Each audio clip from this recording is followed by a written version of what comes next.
The secret of the Holy Spirit revealed in the story of Job is that true faith does not depend on the blessings we receive, but on our absolute trust in the character of God. Even when we do not understand His ways, the Holy Spirit teaches us that prosperity is not proof of holiness, nor is suffering evidence of sin. Through Job, we discover that God allows trials not to destroy us, but to show the world that there exists a genuine faith that loves God for who He is, not for what He gives us. This is the deepest wisdom that the Holy Spirit wants to engrave in our hearts. In the land of Uz, there lived a man named Job, and this man was perfect and upright, one who feared God and turned away from evil. As chapter 1, verse 1 tells us, Job was not just a good person, he was someone who lived in an exemplary manner before God. His heart was completely surrendered to the Lord, and this was reflected in every area of his life. The blessing of God upon Job was evident to all. According to chapter 1, verses 2 and 3, there were born to him 7 sons and 3 daughters, and his substance was 7,000 sheep, 3,000 camels, 500 yoke of oxen, 500 she-asses, and a very great household, so that this man was the greatest of all the men of the East. This wealth was not only material, but represented the divine blessing upon a righteous life. What made Job special was not his wealth, but his father's heart. Verse 4 of the first chapter tells us that his sons went and held a feast in the house of each one on his day, and they sent and called for their 3 sisters to eat and drink with them. It was a united family, where harmony and brotherly love reigned. Job had a constant concern for the spiritual condition of his sons. Verse 5 of chapter 1 explains that, and it was so. When the days of their feasting were gone about, that Job sent and sanctified them, and rose up early in the morning, and offered burnt offerings according to the number of them all. For Job said, "It may be that my sons have sinned, and cursed God in their hearts." Thus did Job continually. Job interceded constantly for his family, showing a pastoral heart that was concerned for the spiritual well-being of his loved ones. One day, something extraordinary happened in heaven. Chapter 1, verse 6, relates to us that now there was a day when the sons of God came to present themselves before the Lord, and Satan came also among them. This scene allows us to see behind the veil and contemplate a heavenly meeting where the destiny of Job would be discussed. God himself directed attention toward his servant.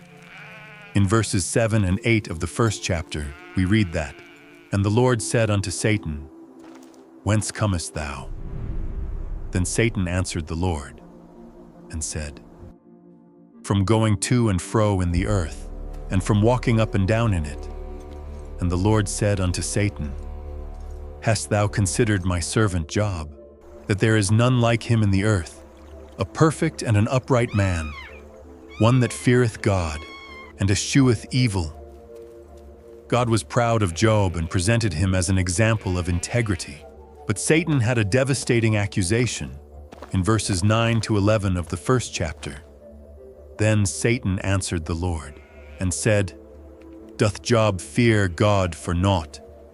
Hast not thou made an hedge about him, and about his house, and about all that he hath on every side? Thou hast blessed the work of his hands, and his substance is increased in the land. But put forth thine hand now, and touch all that he hath, and he will curse thee to thy face. Satan suggested that Job's faith was self-interested, motivated solely by the blessings he received. God accepted the challenge, but with a clear condition. Verse 12 of chapter 1 records the divine words, "And the Lord said unto Satan, Behold, all that he hath is in thy power. Only upon himself put not forth thine hand." So Satan went forth from the presence of the Lord. God would allow Satan to touch Job's possessions, but his life would be protected. The tragedy began immediately. One day, when Job's sons and daughters were eating and drinking wine in their eldest brother's house, as verse 13 of chapter 1 tells us, the first messenger arrived with terrible news. Verses 14 and 15 relate, "And there came a messenger unto Job, and said, The oxen were plowing, and the asses feeding beside them, and the Sabeans fell upon them, and took them away. Yea, they have slain the servants with the edge of the sword, and I only am escaped alone to tell thee." Before Job could fully process this loss, the second messenger arrived. Verse 16 of the first chapter tells us, "While he was yet speaking, there came also another, and said, The fire of God is fallen from heaven, and hath burned up the sheep and the servants, and consumed them. And I only am escaped alone to tell thee in an instant. Thousands of sheep and their keepers were destroyed by heavenly fire. The third calamity did not delay." Verse 17 of chapter 1 continues, "While he was yet speaking, there came also another, and said, The Chaldeans made out 3 bands, and fell upon the camels, and have carried them away. Yea, and slain the servants with the edge of the sword. And I only am escaped alone to tell thee." The 3,000 camels, a symbol of wealth in the east, had disappeared along with more human lives. But the worst was yet to come. The fourth messenger brought the most devastating news of all. Verses 18 and 19 of the first chapter record these terrible words. "While he was yet speaking, there came also another, and said, Thy sons and thy daughters were eating and drinking wine in their eldest brother's house. And, behold, there came a great wind from the wilderness, and smote the 4 corners of the house. And it fell upon the young men, and they are dead. And I only am escaped alone to tell thee, in a single day, Job had lost all his wealth and, most painfully, all his children." Job's reaction to this multiple tragedy revealed the depth of his character. Verse 20 of chapter 1 tells us that then Job arose, and rent his mantle, and shaved his head, and fell down upon the ground, and worshipped. Mourning was natural and necessary, but in the midst of the deepest pain, Job chose to worship God. The words that came from his lips at that moment would be engraved for eternity. Verse 21 of the first chapter records his declaration, and said, "Naked came I out of my mother's womb, and naked shall I return thither. The Lord gave, and the Lord hath taken away. Blessed be the name of the Lord." Job recognized that everything he had was a gift from God, and if God decided to take it away, he had the right to do so. Verse 22 of chapter 1 confirms Job's moral victory. In all this Job sinned not, nor charged God foolishly. Despite the indescribable pain, Job neither questioned his justice. His faith had passed the first test, but Satan did not give up. Again, there was a day when the sons of God came to present themselves before the Lord, and Satan came also among them to present himself before the Lord. As we read in verse 1 of chapter 2, the heavenly scene was repeated. But this time Satan would have a more cruel strategy. God again highlighted the faithfulness of his servant in verses 2 and 3 of chapter 2. "And the Lord said unto Satan, From whence comest thou? And Satan answered the Lord, and said, From going to and fro in the earth, and from walking up and down in it. And the Lord said unto Satan, Hast thou considered my servant Job, that there is none like him in the earth, a perfect and an upright man, one that feareth God, and escheweth evil, and still he holdeth fast his integrity. Although thou movedst me against him, to destroy him without cause." Job's patience had been tested and approved. Satan then revealed his new strategy. Verses 4 and 5 of chapter 2 record, "And Satan answered the Lord, and said, "Skin for skin. Yea, all that a man hath will he give for his life. But put forth thine hand now, and touch his bone and his flesh, and he will curse thee to thy face." Satan believed that if he touched Job's body, he would finally make him curse God. God allowed this new test with the same previous restriction. Verse 6 of chapter 2 says, "And the Lord said unto Satan, Behold, he is in thine hand, but save his life." Satan could touch Job's body, but he could not kill him. The physical attack was immediate and brutal. Verse 7 of chapter 2 relates, "So went Satan forth from the presence of the Lord, and smote Job with sore boils from the sole of his foot unto his crown." Job was covered with painful sores that would torment him day and night. The image of Job in his suffering was heartbreaking. Verse 8 of chapter 2 tells us, "And he took him a potsherd to scrape himself withal, and he sat down among the ashes." The richest man of the East now sat among refuse, scraping his sores with a piece of broken pottery. In the midst of this extreme suffering, even his wife lost hope. Verse 9 of chapter 2 records her desperate words. "Then said his wife unto him, Dost thou still retain thine integrity? Curse God and die."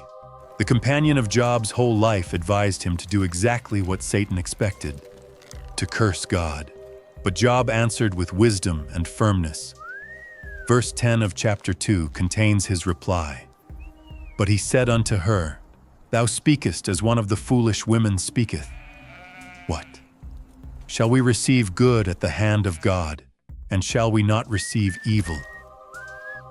In all this did not Job sin with his lips.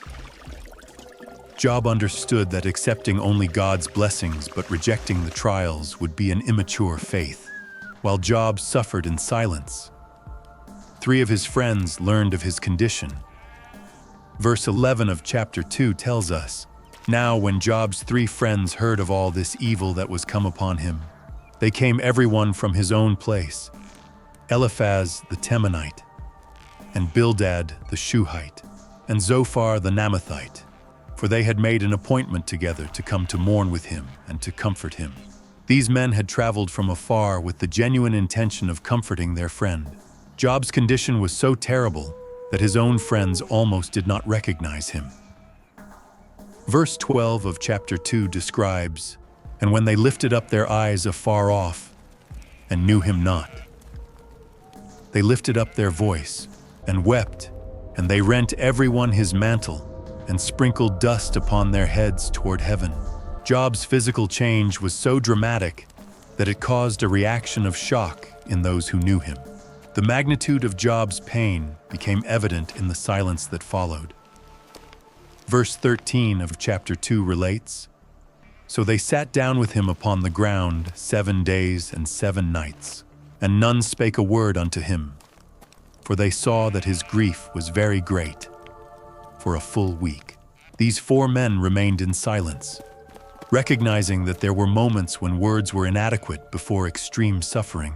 After 7 days of silence, Job finally opened his mouth, but not to curse God as Satan expected. Instead, as chapter 3, verse 1 records, "After this opened Job his mouth, and cursed his day." Job expressed his anguish by cursing the day of his birth, not God himself. Job's words revealed the depth of his pain. In verse 3 of chapter 3, he exclaimed, "Let the day perish wherein I was born, and the night in which it was said, There is a man-child conceived." Job wished that the day of his birth be erased from existence, as if it had never occurred. His lament continued with poetic images of darkness. Verses 4 and 5 of chapter 3 say, "Let that day be darkness. Let not God regard it from above, neither let the light shine upon it. Let darkness and the shadow of death stain it. Let a cloud dwell upon it. Let the blackness of the day terrify it." Job wanted that day to be consumed by the deepest darkness. Job also cursed the night of his conception.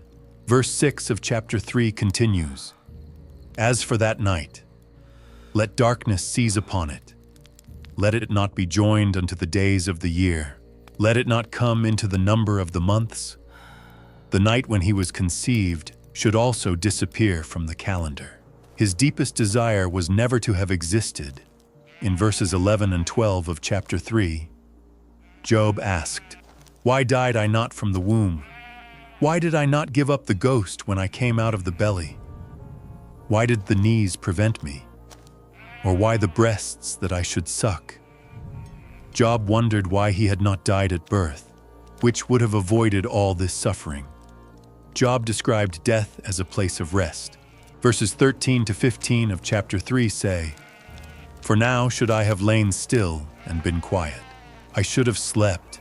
Then had I been at rest with kings and counselors of the earth, which build desolate places for themselves, or with princes that had gold, who filled their houses with silver."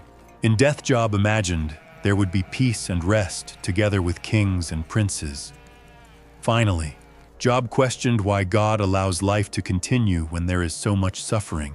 Verses 20 and 21 of chapter 3 ask, "Wherefore is light given to him that is in misery, and life unto the bitter in soul, which long for death, but it cometh not, and dig for it more than for hid treasures?" Job did not understand why God kept alive people who suffered so much that they would prefer to be dead. Eliphaz the Temanite was the first to break the silence after Job's lament.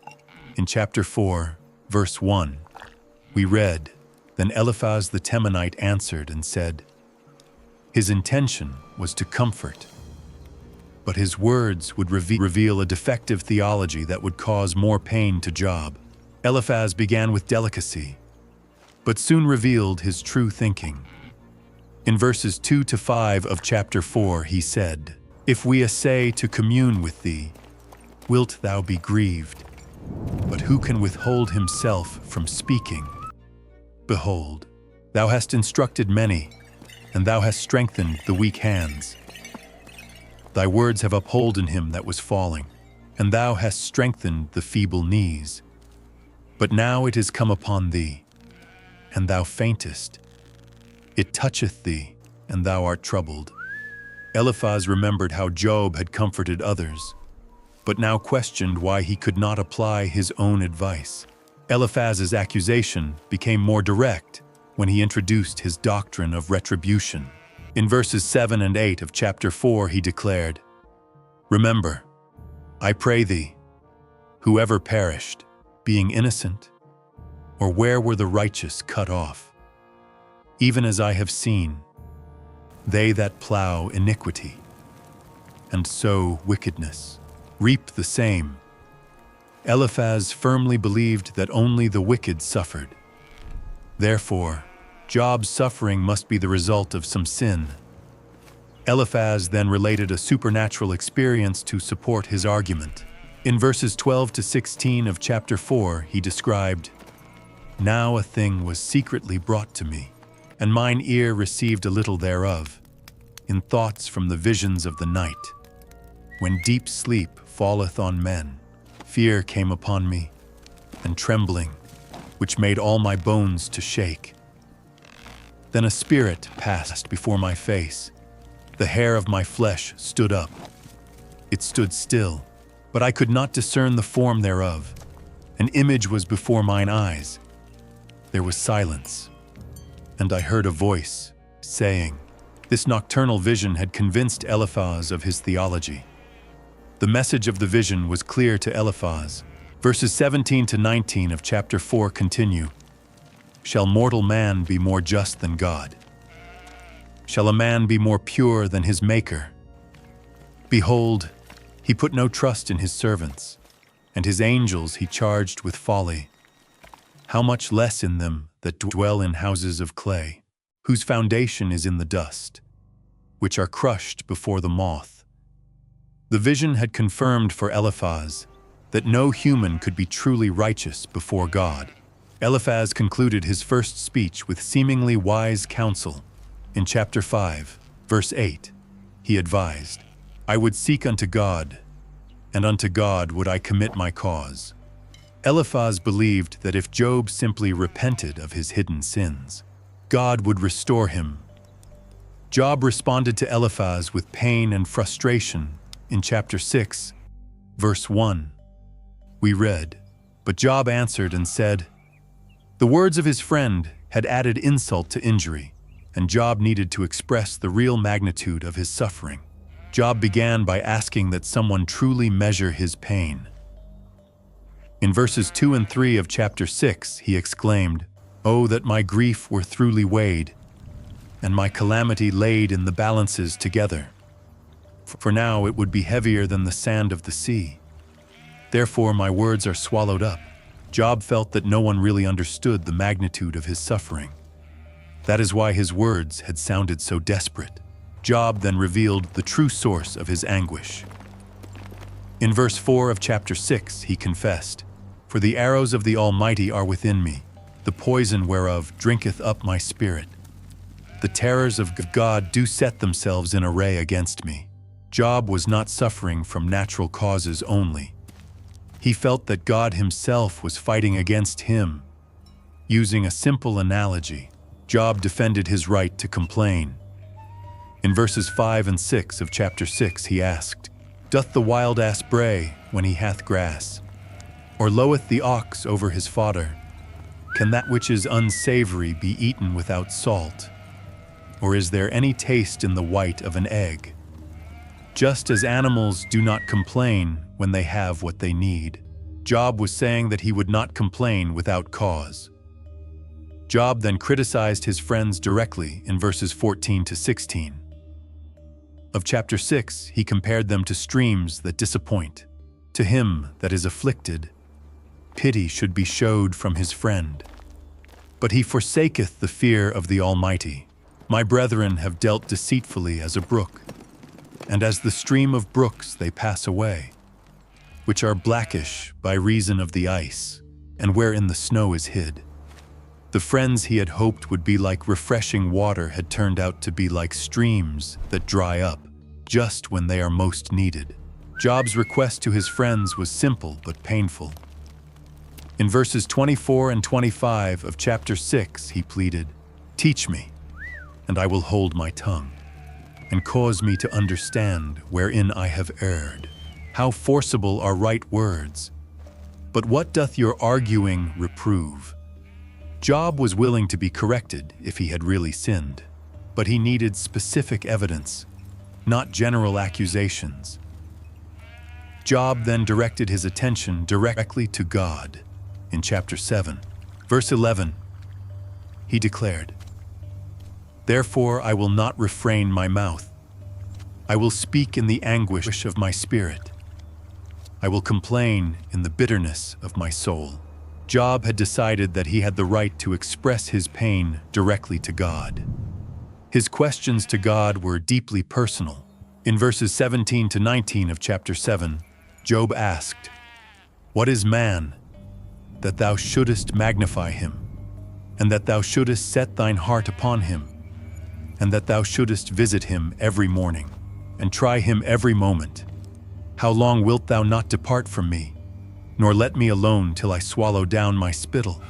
Job wondered why God paid so much attention to humans if he was going to cause them so much pain. Job concluded with an urgent plea. In verse 21 of chapter 7, he begged, "And why dost thou not pardon my transgression, and take away my iniquity? For now shall I sleep in the dust, and thou shalt seek me in the morning, but I shall not be." Job knew that his time was running out and wanted to settle things with God before dying. Bildad the Shuhite was the second friend to speak. In chapter 8, verse 1, we read, "Then answered Bildad the Shuhite and said," Bildad was annoyed by Job's words and decided to defend God's justice more vigorously. Bildad began with a rhetorical question that cut deep. In verse 2 of chapter 8, he asked, "How long wilt thou speak these things? And how long shall the words of thy mouth be like a strong wind?" Bildad saw Job's words as mere wind without substance. Bildad's fundamental declaration was unshakable. In verse 3 of chapter 8, he affirmed, "Doth God pervert judgment, or doth the Almighty pervert justice?" For Bildad, it was impossible that God act unjustly. Therefore, Job must be guilty of something. Bildad then made a cruel suggestion about Job's children. In verse 4 of chapter 8, he declared, "If thy children have sinned against him, and he have cast them away for their transgression." Bildad suggested that Job's children had died for their own sins, not as part of a divine test. But Bildad also offered conditional hope. In verses 5 and 6 of chapter 8, he advised, "If thou wouldest seek unto God betimes, and make thy supplication to the Almighty, if thou wert pure and upright, surely now he would awake for thee, and make the habitation of thy righteousness prosperous." Restoration was possible according to Bildad, but only if Job repented. To illustrate his point, Bildad used a plant analogy. In verses 11 to 13 of chapter 8, he asked, "Can the rush grow up without mire? Can the flag grow without water? Whilst it is yet in his greenness, and not cut down, it withereth before any other herb.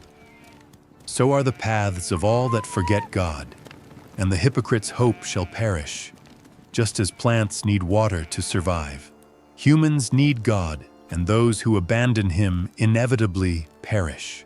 Bildad vividly described the fate of the wicked. In verses 14 and 15 of chapter 8, he continued, "Whose hope shall be cut off, and whose trust shall be a spider's web.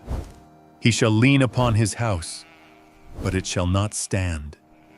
He shall hold it fast, but it shall not endure." The security of the wicked was as fragile as a spider's web that breaks at the slightest touch. Bildad concluded with a promise of restoration for the righteous. In verses 20 and 21 of chapter 8, he declared, "Behold, God will not cast away a perfect man, neither will he help the evildoers, till he fill thy mouth with laughing, and thy lips with rejoicing." For Bildad, the solution was simple. If Job was really just, God would restore him. If he was not restored, he must be guilty. Job responded to Bildad with a mixture of recognition and frustration. In chapter 9, verse 1, we read, "Then Job answered and said," the words of his friend had touched a partial truth, but Job needed to express the real complexity of his situation before God. Job began by recognizing a fundamental truth. In verse 2 of chapter 9, he admitted, "I know it is so of a truth, but how should man be just with God?" Job agreed that no human being could be completely just before God, but this did not resolve his personal dilemma. The impossibility of arguing with God became evident to Job. In verse 3 of chapter 9, he explained, "If he will contend with him, he cannot answer him 1 of 1,000. Job understood that even if he could present 1,000 valid arguments before God, he could not answer even one of the divine questions. Job recognized the incomparable wisdom and power of God. In verse 4 of chapter 9, he declared, "He is wise in heart and mighty in strength, who hath hardened himself against him, and hath prospered." Resistance against God was not only useless, but also destructive for whoever attempted it. The manifestations of divine power in nature deeply impressed Job. In verses 5 and 6 of chapter 9, he described which removeth the mountains, and they know not, which overturneth them in his anger, which shaketh the earth out of her place, and the pillars thereof tremble. God had power over the mountains and the very structure of the earth. Divine control extended even to the heavenly bodies. In verses 7 to 9 of chapter 9, Job continued, "Which commandeth the sun, and it riseth not, and sealeth up the stars, which alone spreadeth out the heavens, and treadeth upon the waves of the sea, which maketh Arcturus, Orion, and Pleiades, and the chambers of the south. God was the architect and controller of the entire universe, from the sun to the most distant constellations. But this divine greatness made Job feel smaller and more confused. In verses 11 and 12 of chapter 9, he confessed, "Lo, he goeth by me, and I see him not. He passeth on also, but I perceive him not. Behold, he taketh away. Who can hinder him? Who will say unto him, What doest thou?" God was so great that his actions completely escaped human understanding. The impossibility of defending himself before God deeply anguished Job. In verses 14 to 16 of chapter 9, he explained, "How much less shall I answer him, and choose out my words to reason with him? Whom, though I were righteous, yet would I not answer, but I would make supplication to my judge. If I had called, and he had answered me, yet would I not believe that he had hearkened unto my voice. Even if Job were completely innocent, he would have no way to present his case adequately."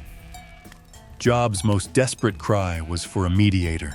In verses 32 and 33 of chapter 9, he exclaimed, "For he is not a man, as I am, that I should answer him, and we should come together in judgment.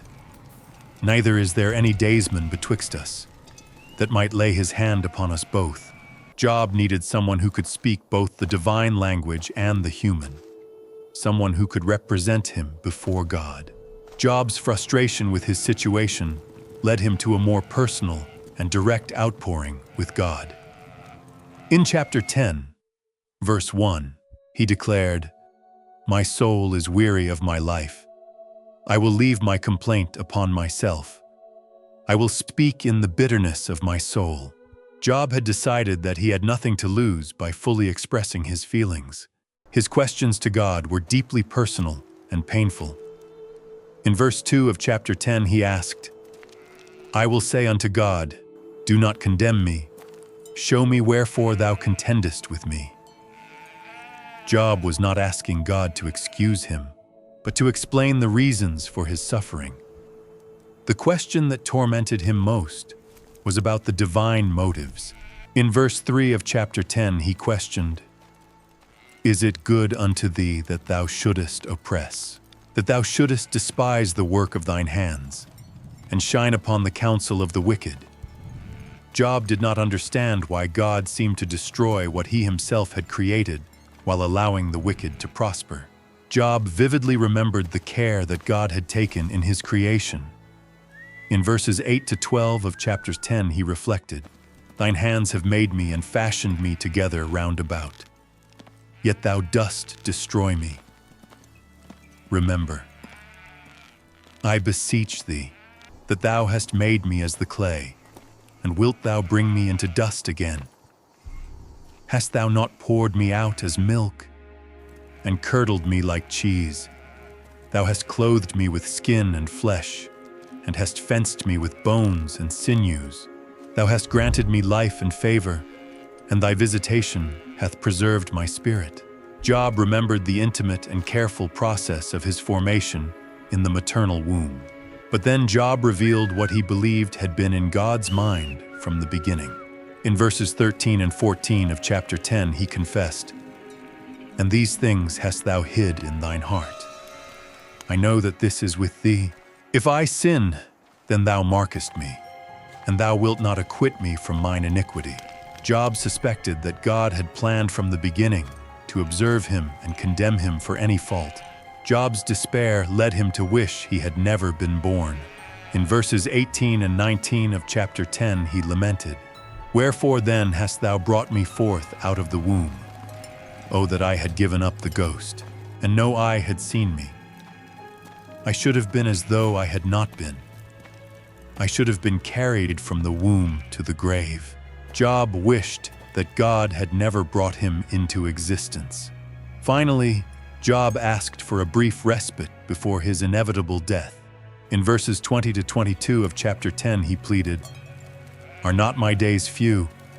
Cease then, and let me alone, that I may take comfort a little, before I go whence I shall not return, even to the land of darkness and the shadow of death, a land of darkness, as darkness itself, and of the shadow of death, without any order, and where the light is as darkness."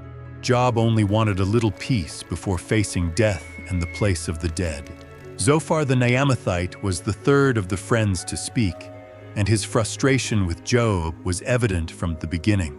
In chapter 11, verse 1, we read, "Then answered Zophar the Naamathite, and said," Zophar had heard enough and was ready to confront directly what he saw as Job's arrogance.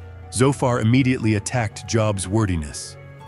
In verses 2 and 3 of chapter 11, he asked with sarcasm, "Should not the multitude of words be answered? And should a man full of talk be justified? Should thy lies make men hold their peace?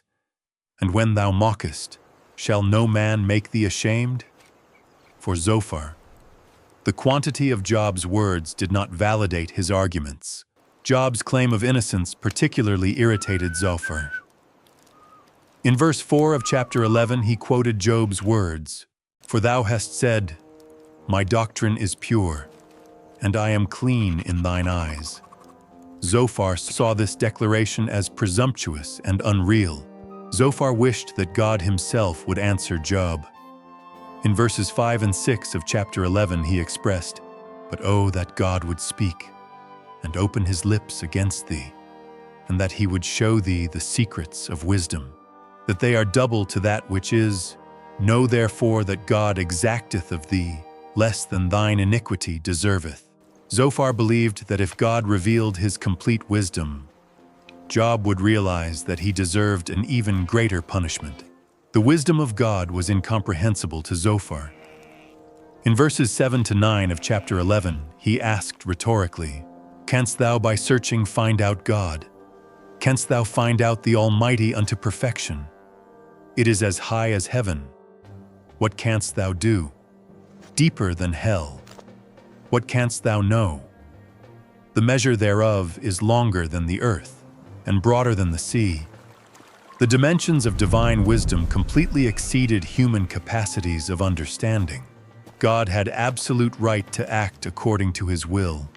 In verses 10 and 11 of chapter 11, Zophar declared, "If he cut off and shut up, or gather together, then who can hinder him?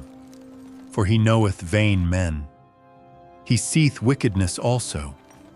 Will he not then consider it?" God had perfect knowledge of the human condition and complete authority to judge, but Zophar also offered hope through repentance. In verses 13 to 15 of chapter 11, he advised, "If thou prepare thine heart, and stretch out thine hands toward him, if iniquity be in thine hand, put it far away, and let not wickedness dwell in thy tabernacles. For then shalt thou lift up thy face without spot. Yea, thou shalt be steadfast, and shalt not fear." Restoration was possible, but required genuine repentance and complete elimination of sin. Zophar's promises were attractive. In verses 16 to 18 of chapter 11, he continued, "Because thou shalt forget thy misery, and remember it as waters that pass away, and thine age shall be clearer than the noonday. Thou shalt shine forth, thou shalt be as the morning, and thou shalt be secure, because there is hope. Yea, thou shalt dig about thee, and thou shalt take thy rest in safety." Zophar promised that Job could completely forget his present suffering if he simply repented. Zophar concluded by contrasting the fate of the repentant righteous with that of the wicked. In verses 19 and 20 of chapter 11, he declared, "Also thou shalt lie down, and none shall make thee afraid. Yea, many shall make suit unto thee. But the eyes of the wicked shall fail, and they shall not escape, and their hope shall be as the giving up of the ghost." For Zophar, there were only two options: repentance, which led to blessing, or persistence in sin, which led to destruction. Job had listened patiently to his three friends, but now it was time to respond to all of them collectively. In chapter 12, verse 1, we read, "And Job answered and said," his response would reveal both frustration and deep wisdom about the nature of God and the human condition. Job began with cutting irony directed at his friends. In verse 2 of chapter 12, he declared sarcastically, "No doubt but ye are the people, and wisdom shall die with you." Job was telling them that they acted as if they were the only wise ones in the world, and that when they died, all wisdom would disappear with them. Job affirmed that he also had understanding. In verse 3 of chapter 12, he declared, "But I have understanding as well as you. I am not inferior to you. Yea, who knoweth not such things as these?" Job rejected the implication that his friends were superior to him in wisdom or understanding. The irony of his situation hurt him deeply. In verse 4 of chapter 12, he confessed, "I am as one mocked of his neighbor, who calleth upon God, and he answereth him. The just upright man is laughed to scorn." Job, who had been an example of righteousness, was now an object of mockery even by his own friends. Job observed a fundamental injustice in the world. In verse 6 of chapter 12, he pointed out, "The tabernacles of robbers prosper, and they that provoke God are secure, into whose hand God bringeth abundantly." This observation directly contradicted the simplistic theology of retribution that his friends had been preaching. But Job also recognized that all creation bore witness to the power and wisdom of God. In verses 7 to 10 of chapter 12, he advised, "But ask now the beasts, and they shall teach thee, and the fowls of the air, and they shall tell thee, or speak to the earth, and it shall teach thee, and the fishes of the sea shall declare unto thee. Who knoweth not in all these that the hand of the Lord hath wrought this? In whose hand is the soul of every living thing, and the breath of all mankind? All nature proclaimed the divine greatness." Job recognized that true wisdom belonged only to God. In verses 13 to 16 of chapter 12, he declared, "With him is wisdom and strength. He hath counsel and understanding. Behold, he breaketh down, and it cannot be built again. He shutteth up a man, and there can be no opening. Behold, he withholdeth the waters, and they dry up. Also he sendeth them out, and they overturn the earth. With him is strength and wisdom. The deceived and the deceiver are his." Only God had absolute power over all circumstances. Divine control extended over all human leaders. In verses 17 to 19 of chapter 12, Job continued, "He leadeth counselors away spoiled, and maketh the judges fools. He looseth the bond of kings, and girdeth their loins with a girdle. He leadeth princes away spoiled, and overthroweth the mighty. Kings, counselors, judges, and princes were all subject to the divine will." Job concluded this section recognizing that God revealed and hid according to his will. In verses 22 to 25 of chapter 12, he declared, "He discovereth deep things out of darkness, and bringeth out to light the shadow of death. He increaseth the nations, and destroyeth them. He enlargeth the nations, and straighteneth them again. He taketh away the heart of the chief of the people of the earth, and causeth them to wander in a wilderness where there is no way. They grope in the dark without light, and he maketh them to stagger like a drunken man." God controlled both revelations and confusions, both the growth and the destruction of nations. Job had demonstrated that he understood the greatness of God as much as his friends, but now he wanted to address the Almighty directly.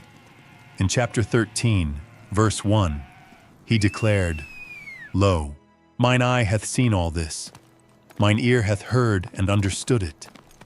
Job had observed and understood the works of God as much as any other person. The superiority that his friends claimed was false. In verse 2 of chapter 13, Job affirmed, "What ye know, the same do I know also. I am not inferior unto you." Job rejected any pretension that his friends had superior knowledge to his. His true desire was to speak directly with God. In verse 3 of chapter 13, he declared, "Surely I would speak to the Almighty, and I desire to reason with God." Job preferred to present his case directly before God rather than continue debating with his friends.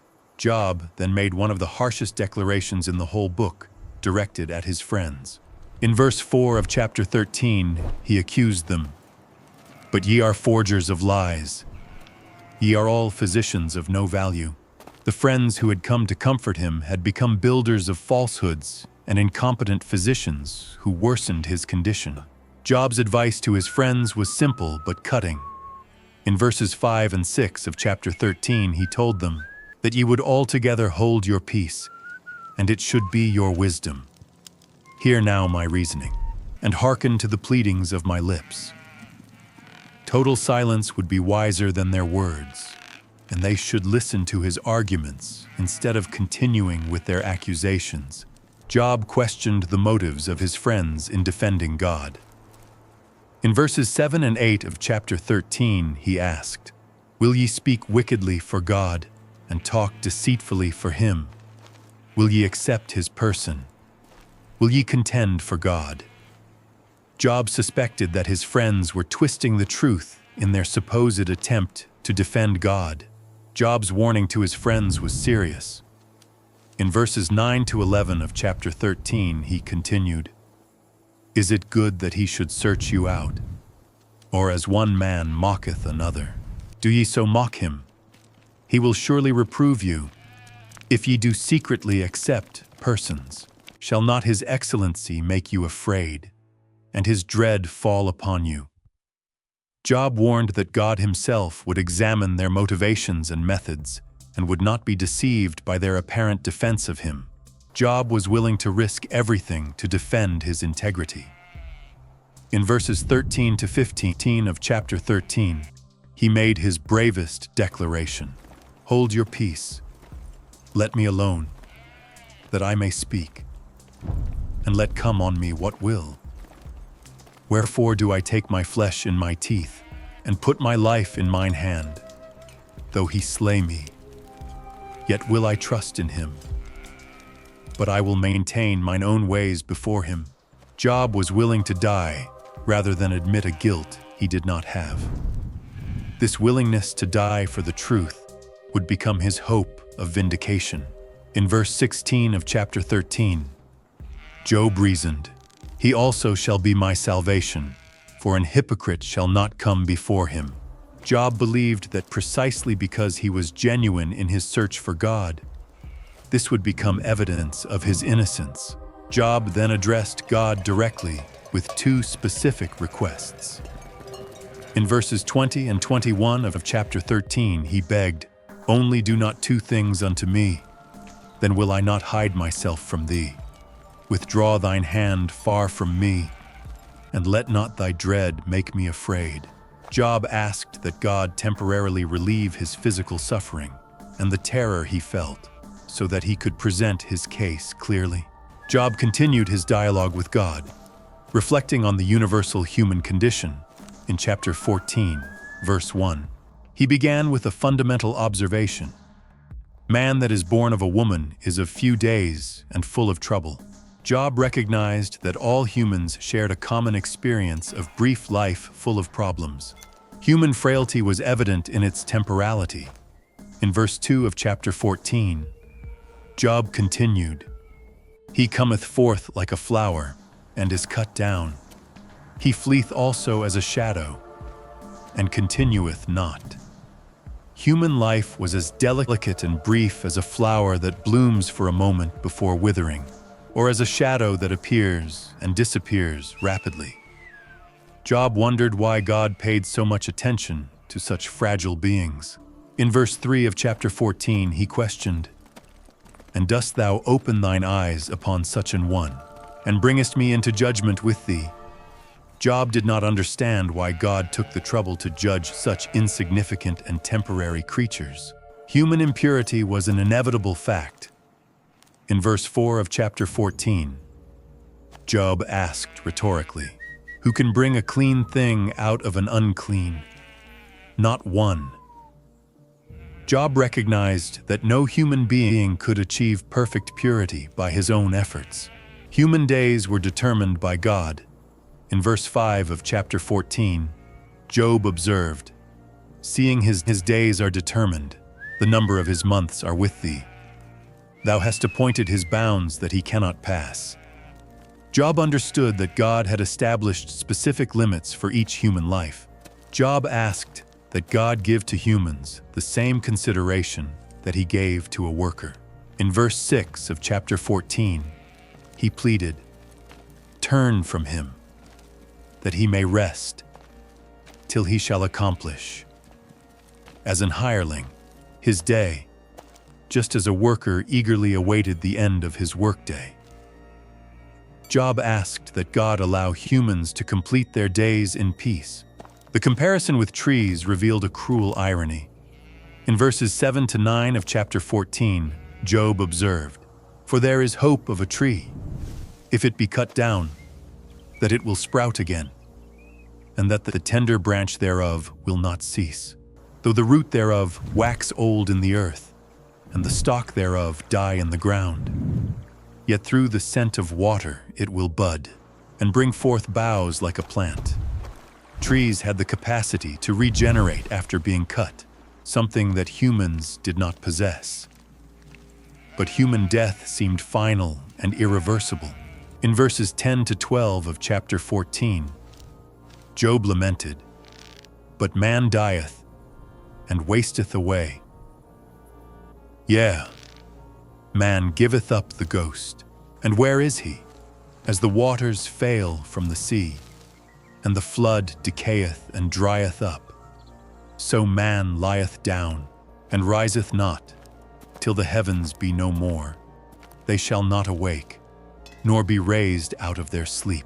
Human death seemed to be permanent. Unlike the possible regeneration in nature, however, Job expressed a deep desire for the possibility of life after death. In verses 13 to 15 of chapter 14, he pleaded, "O that thou wouldest hide me in the grave, that thou wouldest keep me secret until thy wrath be past, that thou wouldest appoint me a set time, and remember me. If a man die, shall he live again? All the days of my appointed time will I wait, till my change come. Thou shalt call, and I will answer thee. Thou wilt have a desire to the work of thine hands." Job longed for a time when God would call him back to life and show affection for what he himself had created.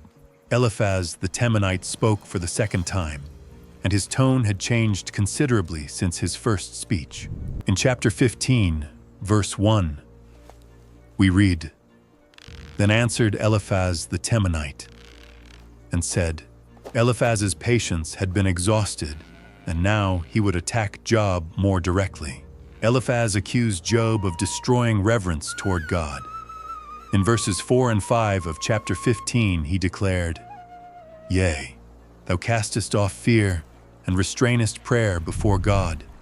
For thy mouth uttereth thine iniquity, and thou choosest the tongue of the crafty." For Eliphaz, Job's words were undermining genuine faith and worship. Job's self-condemnation was evident to Eliphaz. In verse 6 of chapter 15, he affirmed, "Thine own mouth condemneth thee, and not I. Yea, thine own lips testify against thee." Eliphaz believed that Job's own words were sufficient evidence of his guilt. Eliphaz questioned Job's pretended wisdom. In verses 7 to 9 of chapter 15, he asked sarcastically, "Art thou the first man that was born? Or wast thou made before the hills? Hast thou heard the secret of God? And dost thou restrain wisdom to thyself? What knowest thou, that we know not? What understandest thou, which is not in us? Eliphaz attacked any pretension of Job to have special knowledge. Experience and tradition supported the position of the friends.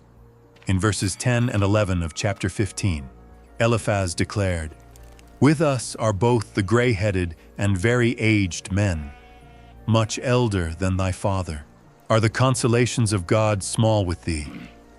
Is there any secret thing with thee?" For Eliphaz, the accumulated wisdom of generations supported his theology of retribution.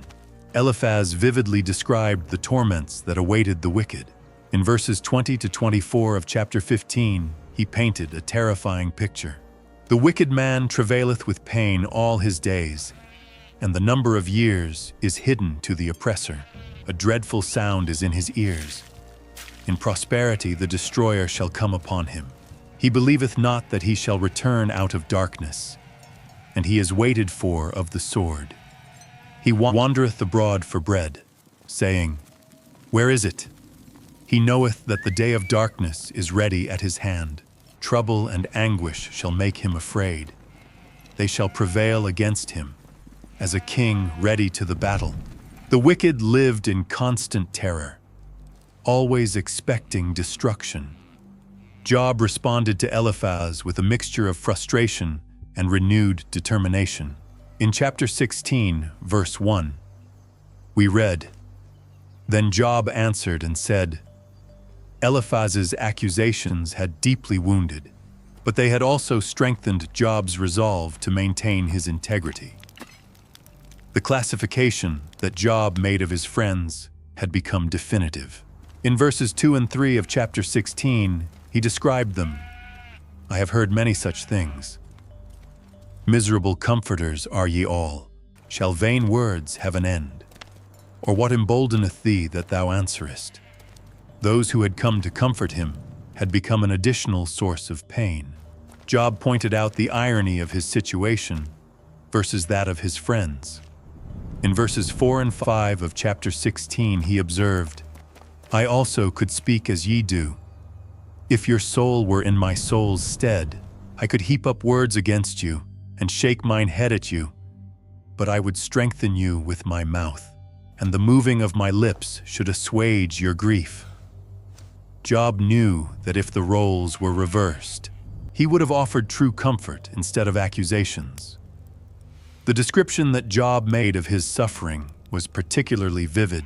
In verses 9 to 11 of chapter 16, he related, "He teareth me in his wrath, who hateth me.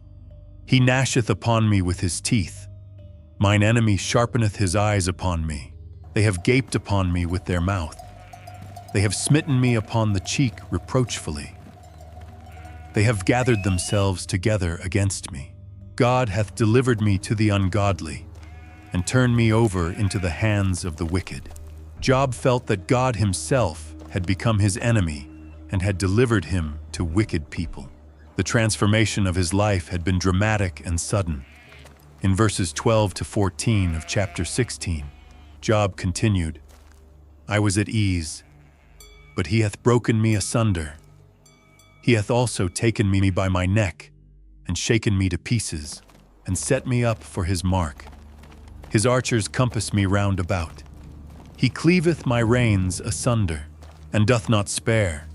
He poureth out my gall upon the ground. He breaketh me with breach upon breach. He runneth upon me like a giant." Job described how he had gone from prosperity to being the target of an implacable divine attack. His response to the suffering had been of genuine mourning. In verses 15 and 16 of chapter 16, he confessed, "I have sewed sackcloth upon my skin, and defiled my horn in the dust.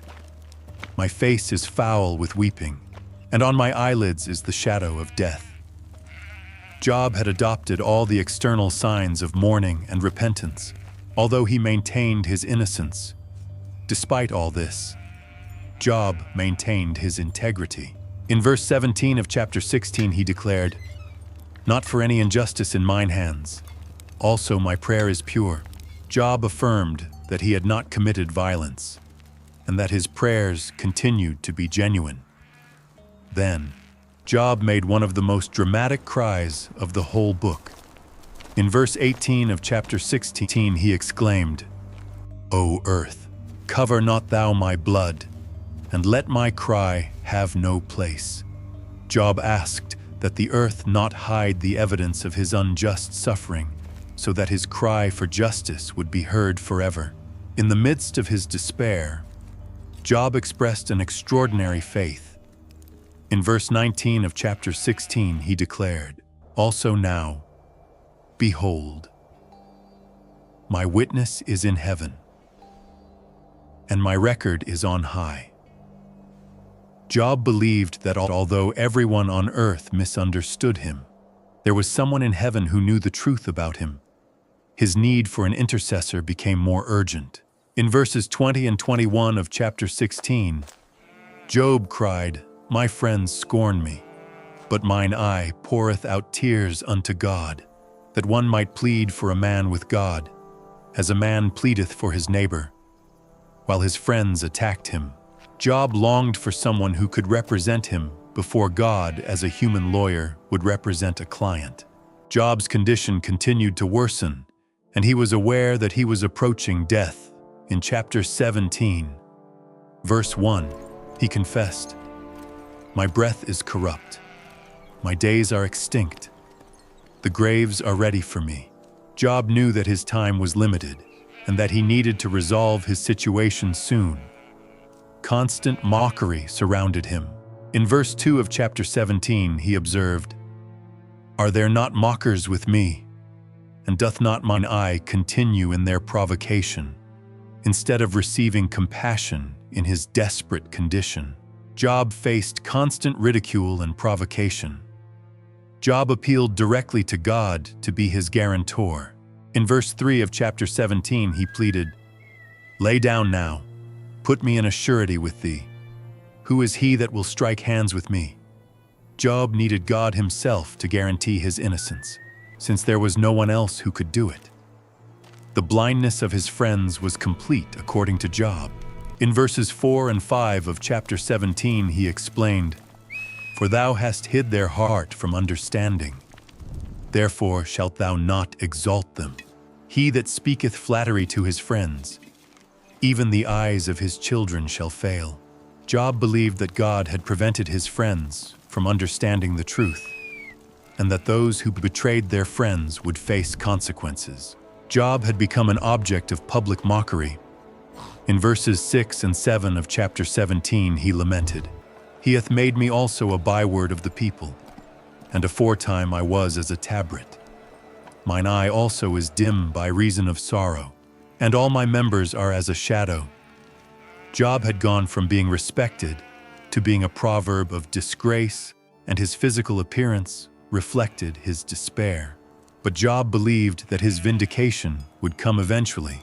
In verse 8 of chapter 17, he prophesied, "Upright men shall be astonied at this, and the innocent shall stir up himself against the hypocrite." Job was sure that when the truth was revealed, just people would be astonished at what he had endured. The perseverance of the just was a principle that Job maintained. In verse 9 of chapter 17, he declared, "The righteous also shall hold on his way, and he that hath clean hands shall be stronger and stronger." Job believed that those who were genuinely upright would continue in their integrity and become stronger through the trials. Bildad the Shuhite responded for the second time, and his frustration with Job was evident. In chapter 18, verse 1, we read, "Then answered Bildad the Shuhite, and said," Bildad had lost patience with what he saw as Job's stubbornness. Bildad directly attacked Job's words. In verses 2 and 3 of chapter 18, he asked with irritation, "How long will it be ere ye make an end of words? Mark. And afterwards we will speak. Wherefore are we counted as beasts, and reputed vile in your sight?" Bildad felt insulted by Job's implications that they did not understand the situation. Bildad's perspective on Job's suffering was clear. In verse 4 of chapter 18, he asked rhetorically, "He teareth himself in his anger. Shall the earth be forsaken for thee? And shall the rock be removed out of his place?" Bildad saw Job's suffering as self-inflicted by his anger and suggested that Job was being egocentric in thinking that universal laws would change for him. Bildad then began a detailed description of the fate of the wicked. In verse 5 of chapter 18, he declared, "Yea, the light of the wicked shall be put out, and the spark of his fire shall not shine." The prosperity of the wicked was temporary and would eventually be completely extinguished. Destruction would come from multiple directions. In verses 7 to 10 of chapter 18, Bildad described, "The steps of his strength shall be straightened, and his own counsel shall cast him down. For he is cast into a net by his own feet, and he walketh upon a snare. The jinn shall take him by the heel, and the robber shall prevail against him. The snare is laid for him in the ground, and a trap for him in the way." The wicked would be caught by traps and nets of their own making. Terror would be the constant companion of the wicked. In verses 11 and 12 of chapter 18, he continued, "Terrors shall make him afraid on every side, and shall drive him to his feet. His strength shall be hunger-bitten, and destruction shall be ready at his side." The wicked would live in constant fear, weakened by hunger and expecting destruction. Death itself would claim the wicked.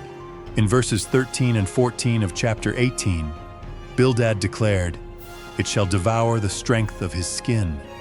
Even the firstborn of death shall devour his strength. His confidence shall be rooted out of his tabernacle, and it shall bring him to the king of terrors." Disease would consume their bodies, and they would be taken before death personified. The destruction would be complete and permanent. In verses 15 to 17 of chapter 18, Bildad concluded, "It shall dwell in his tabernacle, because it is none of his. Brimstone shall be scattered upon his habitation. His roots shall be dried up beneath, and above shall his branch be cut off. His remembrance shall perish from the earth, and he shall have no name in the street. Not only would the wicked die, but all memory of them would be erased. The final exile would be from light to darkness." In verses 18 to 21 of chapter 18, Bildad finished, "He shall be driven from light into darkness, and chased out of the world. He shall neither have son nor nephew among his people, nor any remaining in his dwellings. They that come after him shall be astonied at his day, as they that went before were affrighted. Surely such are the dwellings of the wicked, and this is the place of him that knoweth not God."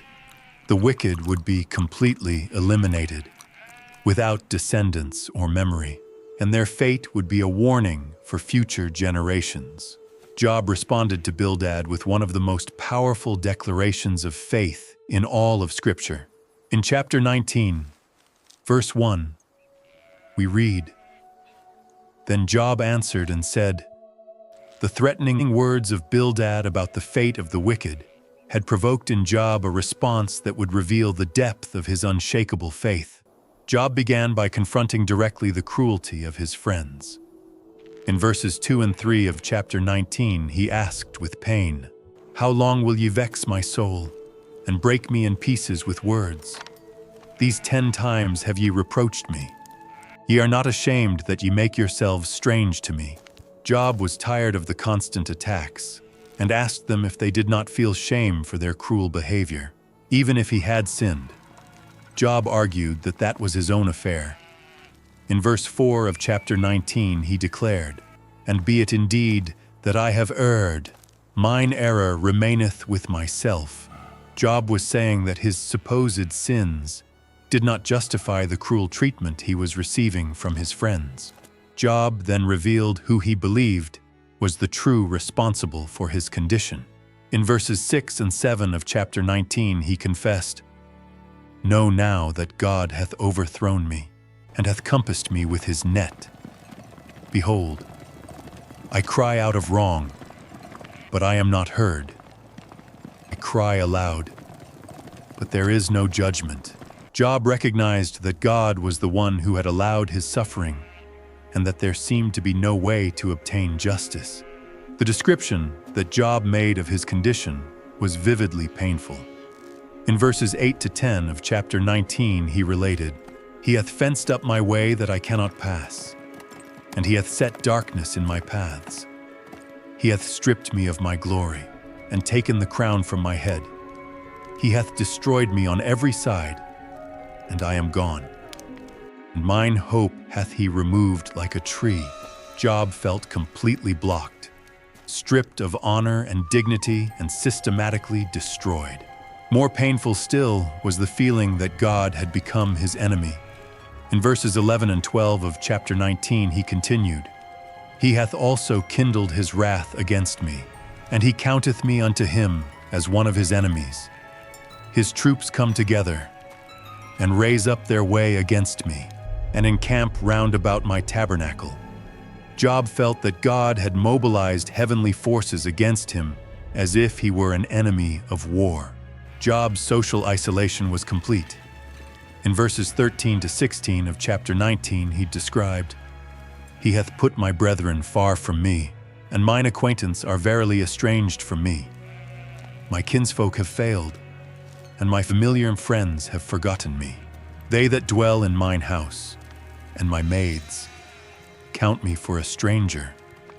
I am an alien in their sight. I called my servant, and he gave me no answer. I entreated him with my mouth.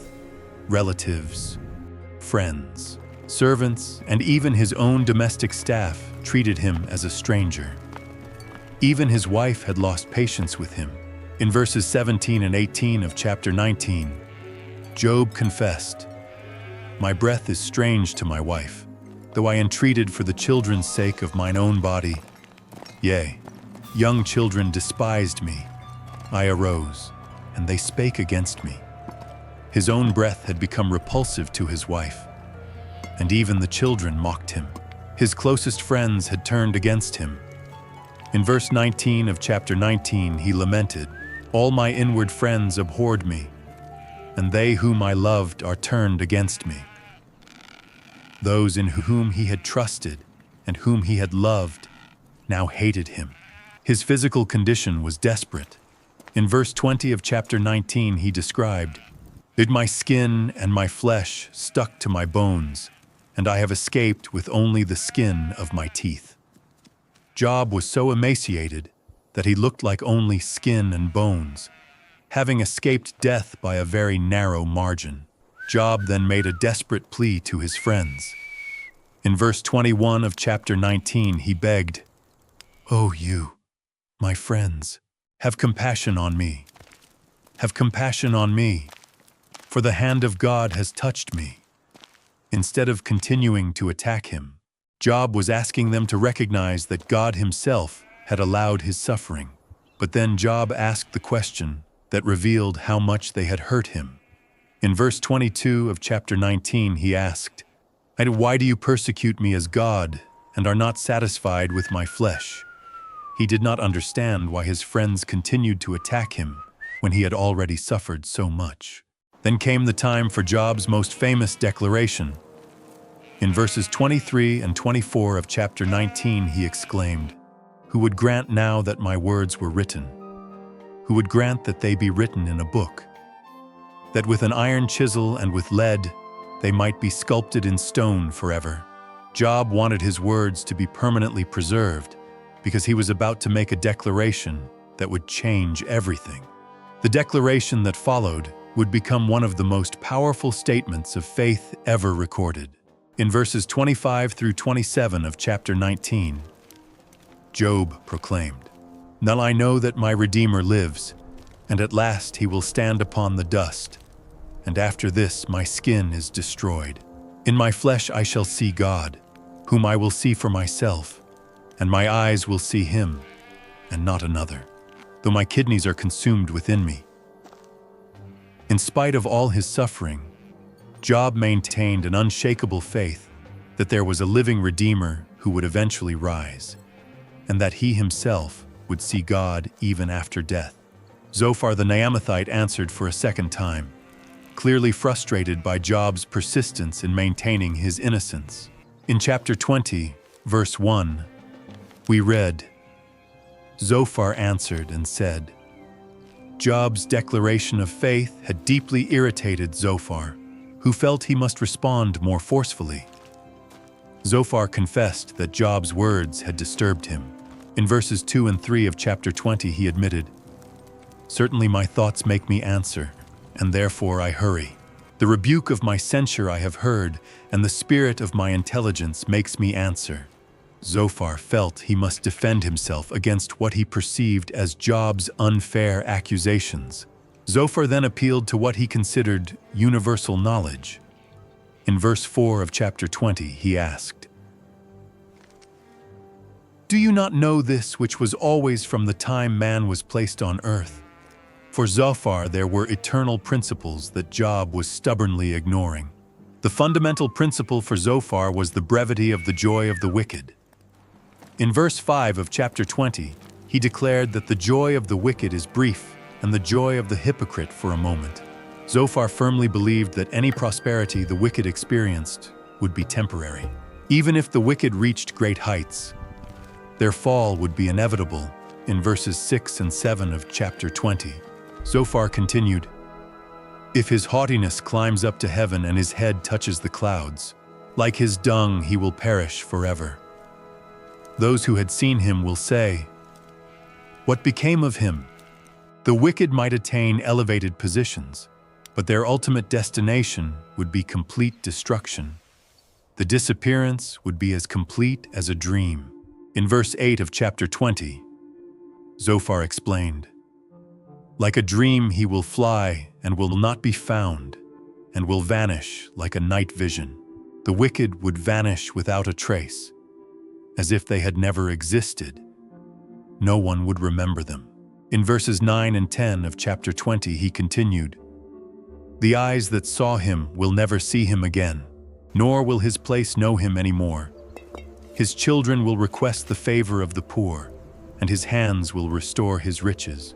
Even their own children would have to return what their parents had unfairly gained.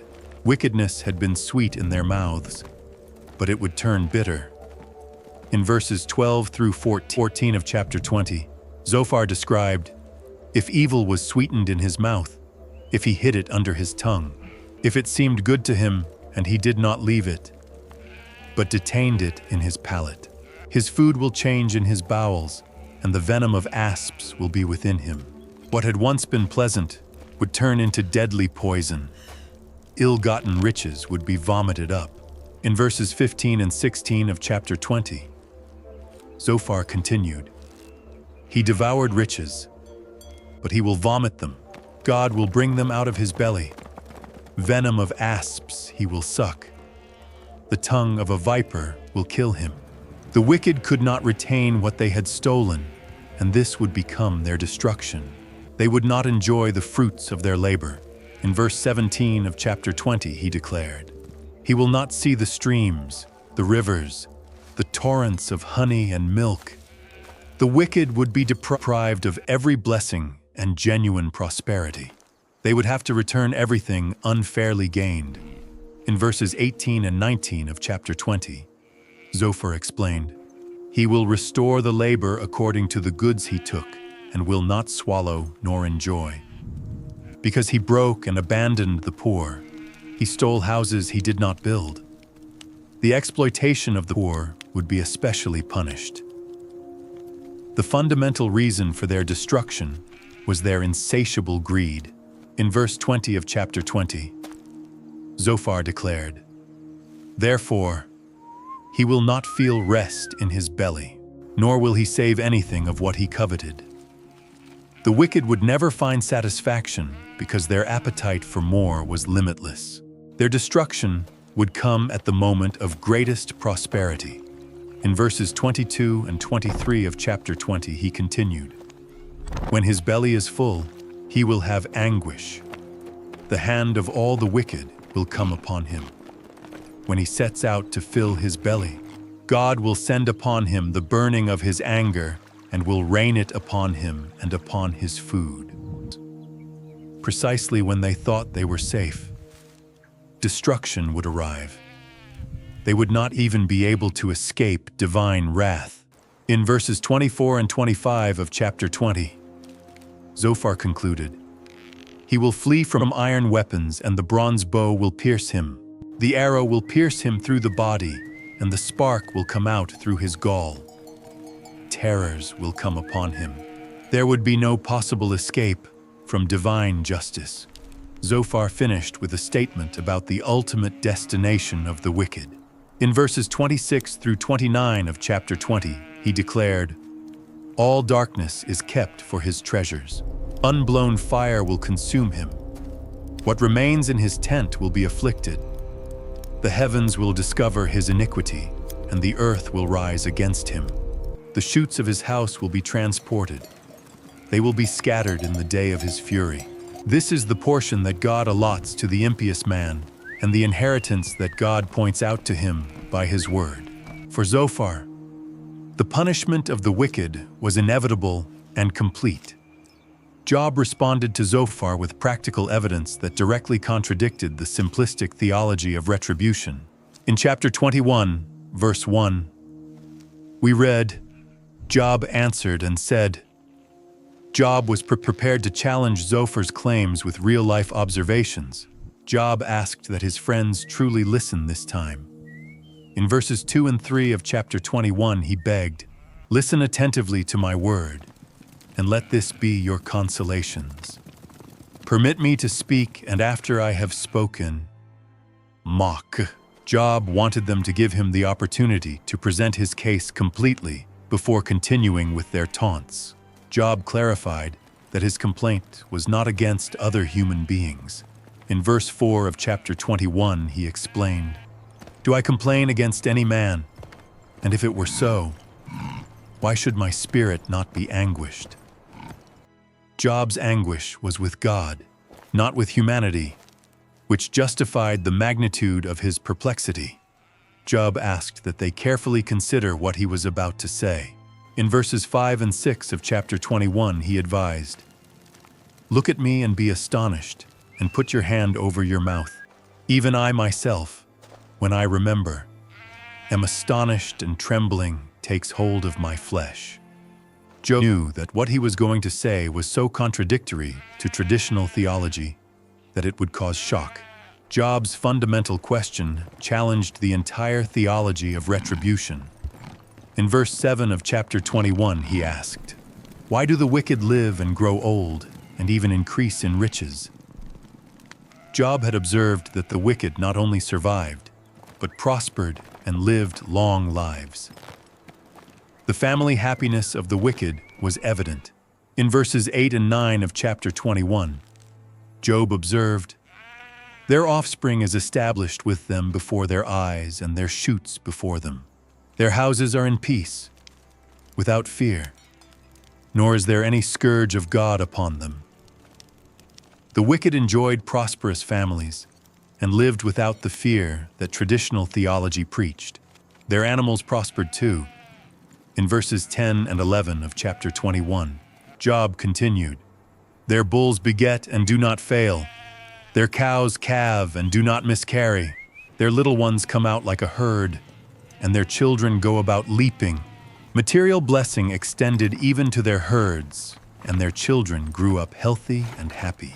The wicked lived in constant celebration. In verses 12 and 13 of chapter 21, Job described, "To the sound of timbrel and zither they leap and make merry to the sound of the flute. They spend their days in good, and in a moment they descend to Sheol." The wicked spent their lives in festivities and died quickly without prolonged suffering. The most surprising thing was their open attitude toward God. In verses 14 and 15 of chapter 21, Job related, "They say then, 'Goodbye. Depart from us, for we do not want the knowledge of your ways. Who is the Almighty that we should serve him? And what will it profit us if we pray to him?'" The wicked openly rejected God, and questioned the value of serving him. Nevertheless, they prospered. Job recognized that the prosperity of the wicked did not come from themselves. In verse 16 of chapter 21, he clarified, "Behold, their good is not in their hand. Far be from me the counsel of the wicked." Job did not envy the wicked, nor did he wish to adopt their philosophy, but he recognized the reality of their prosperity. Job then raised direct questions about the real frequency of divine punishment. In verses 17 and 18 of chapter 21, he asked, "How often is the lamp of the wicked put out, and does their breaking come upon them? And God in his anger distributes sorrows to them. They will be like straw before the wind, and like chaff that the whirlwind snatches away." Job questioned how frequently these punishments actually occurred, that his friends described as inevitable. His friends argued that God punished children for the sins of their parents. In verses 19 and 20 of chapter 21, Job responded, "God will keep his violence for his children. Let him give his payment so that he may know. Let his eyes see his breaking, and let him drink of the wrath of the Almighty." Job argued that if someone deserved punishment, they should receive it personally, not through their descendants. Death equalized everyone, good and bad. In verses 23 through 26 of chapter 21, Job observed, "This one will die in the vigor of his beauty, all quiet and peaceful. His pails are full of milk, and his bones are watered with marrow. And another will die in bitterness of soul, and without ever having eaten with pleasure. Equally, they will lie down in the dust, and worms will cover them. Both the prosperous and those who suffered ended in the same tomb." Job knew exactly what his friends were thinking. In verses 27 and 28 of chapter 21, he anticipated, "Behold, I know your thoughts and the imaginations that you forge against me. Why will you say that it is of the house of the prince, and that of the tent of the dwellings of the wicked?" His friends would look for specific examples of wicked people who had been destroyed. Job challenged them to consult broader evidence. In verses 29 and 30 of chapter 21, he advised, "Have you not asked those who pass by the roads? And have you not noticed their signs that the evil one is reserved for the day of destruction? They will be led to the day of wrath."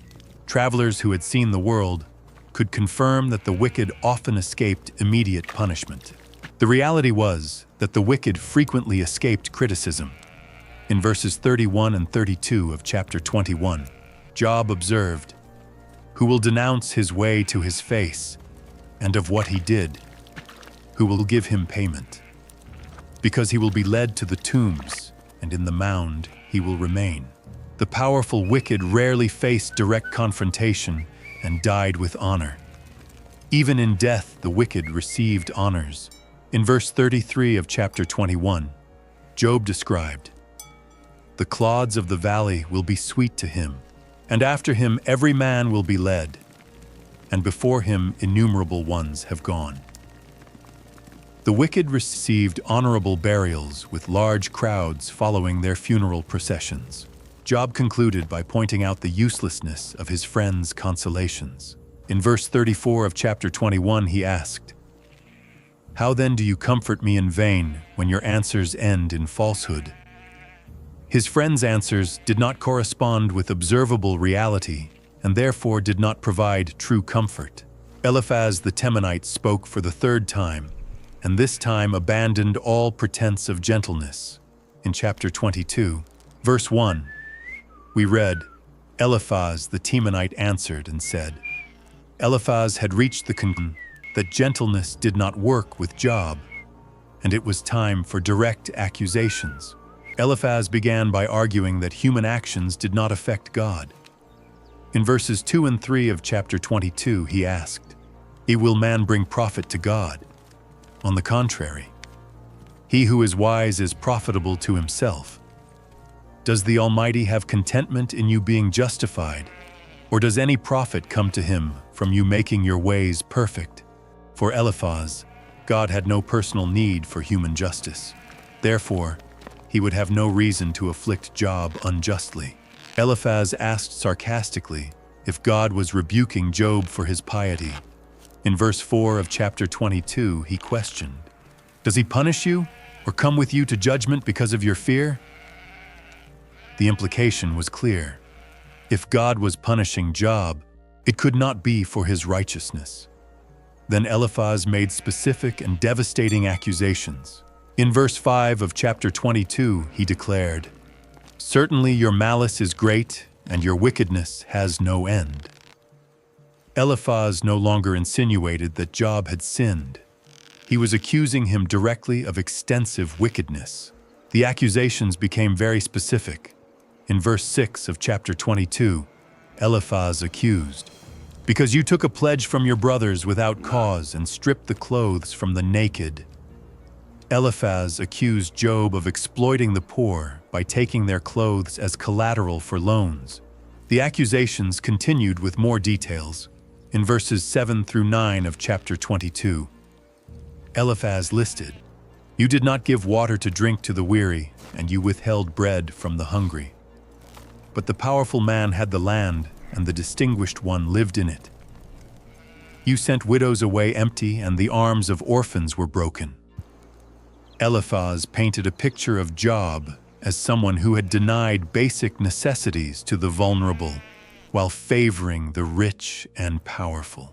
These accusations explain Job's suffering according to Eliphaz.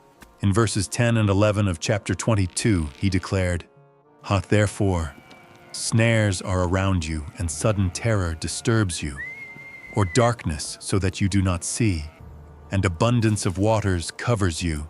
Job's suffering was the direct result of these specific sins. Eliphaz then accused Job of a flawed theology regarding the transcendence of God. In verses 12 through 14 of chapter 22, he argued, "Is not God in the height of the heavens? Look at the loftiness of the stars, how elevated they are. And you will say, what does God know? How will he judge through this darkness? Clouds serve as a veil for him, and he does not see, and he walks through the circuit of heaven." Eliphaz accused Job of believing that God was too distant to observe human actions. Eliphaz warned Job against following the path of the ancient wicked. In verses 15 through 17 of chapter 22, he asked, "Do you want to keep the old path that perverse men trod, who were cut off before their time, whose foundation was like a pouring river, who said to God, 'Depart from us, and what can the Almighty do to us?'" Eliphaz compared Job to the antediluvian wicked who had been destroyed in the flood. The irony was that God had blessed these wicked people before destroying them. In verse 18 of chapter 22, Eliphaz admitted, "Having filled their houses with good, far be from me the counsel of the wicked." Even Eliphaz had to recognize that God had prospered the wicked before judging them. The righteous would rejoice when Job was punished. In verses 19 and 20 of chapter 22, Eliphaz predicted, "The righteous will see and will rejoice, and the innocent will mock them, saying, 'Certainly our substance was destroyed, and fire consumed what remained of them.'" Job's destruction would be a cause for celebration for the true righteous. But Eliphaz also offered an opportunity for repentance. In verses 21 and 22 of chapter 22, he advised, "Reconcile yourself now with him, and you will have peace, and thereby good will come to you. I beg you to receive the law from his mouth and put his words in your heart." If Job humbled himself and accepted divine instruction, he could find peace. The promises of restoration were tempting. In verses 23 through 25 of chapter 22, Eliphaz promised, "If you return to the Almighty, you will be built up. You will remove affliction from your tent, and you will have more gold than earth, and like stones of the streams, gold of Ophir. Then the Almighty will be your gold, and you will have silver in abundance." The restoration would include material wealth even greater than before. The restored relationship with God would bring spiritual blessings. In verses 26 and 27 of chapter 22, Eliphaz continued, "Because then you will delight in the Almighty, and you will lift your face to God. You will pray to Him, and He will hear you, and you will pay your vows." Job would find genuine delight in God, and his prayers would be answered. Success would accompany all of Job's efforts. In verses 28 through 30 of chapter 22, Eliphaz concluded, "You will determine a thing for yourself, and it will be firm, and light will shine upon your ways. When they are cast down, you will say, 'Exaltation will be,' and God will save the humble of eyes. Even the not innocent He will deliver. Yes, He will be delivered by the cleanness of your hands." He would obtain success in everything he undertook, and he could even effectively intercede for others who were not completely innocent. Job responded to Eliphaz's accusations with a desperate search for God for vindication. In chapter 23, verse 1, we read, "Job answered and said," Eliphaz's specific accusations had intensified Job's desire to find God and present his case directly. Job expressed his deepest desire.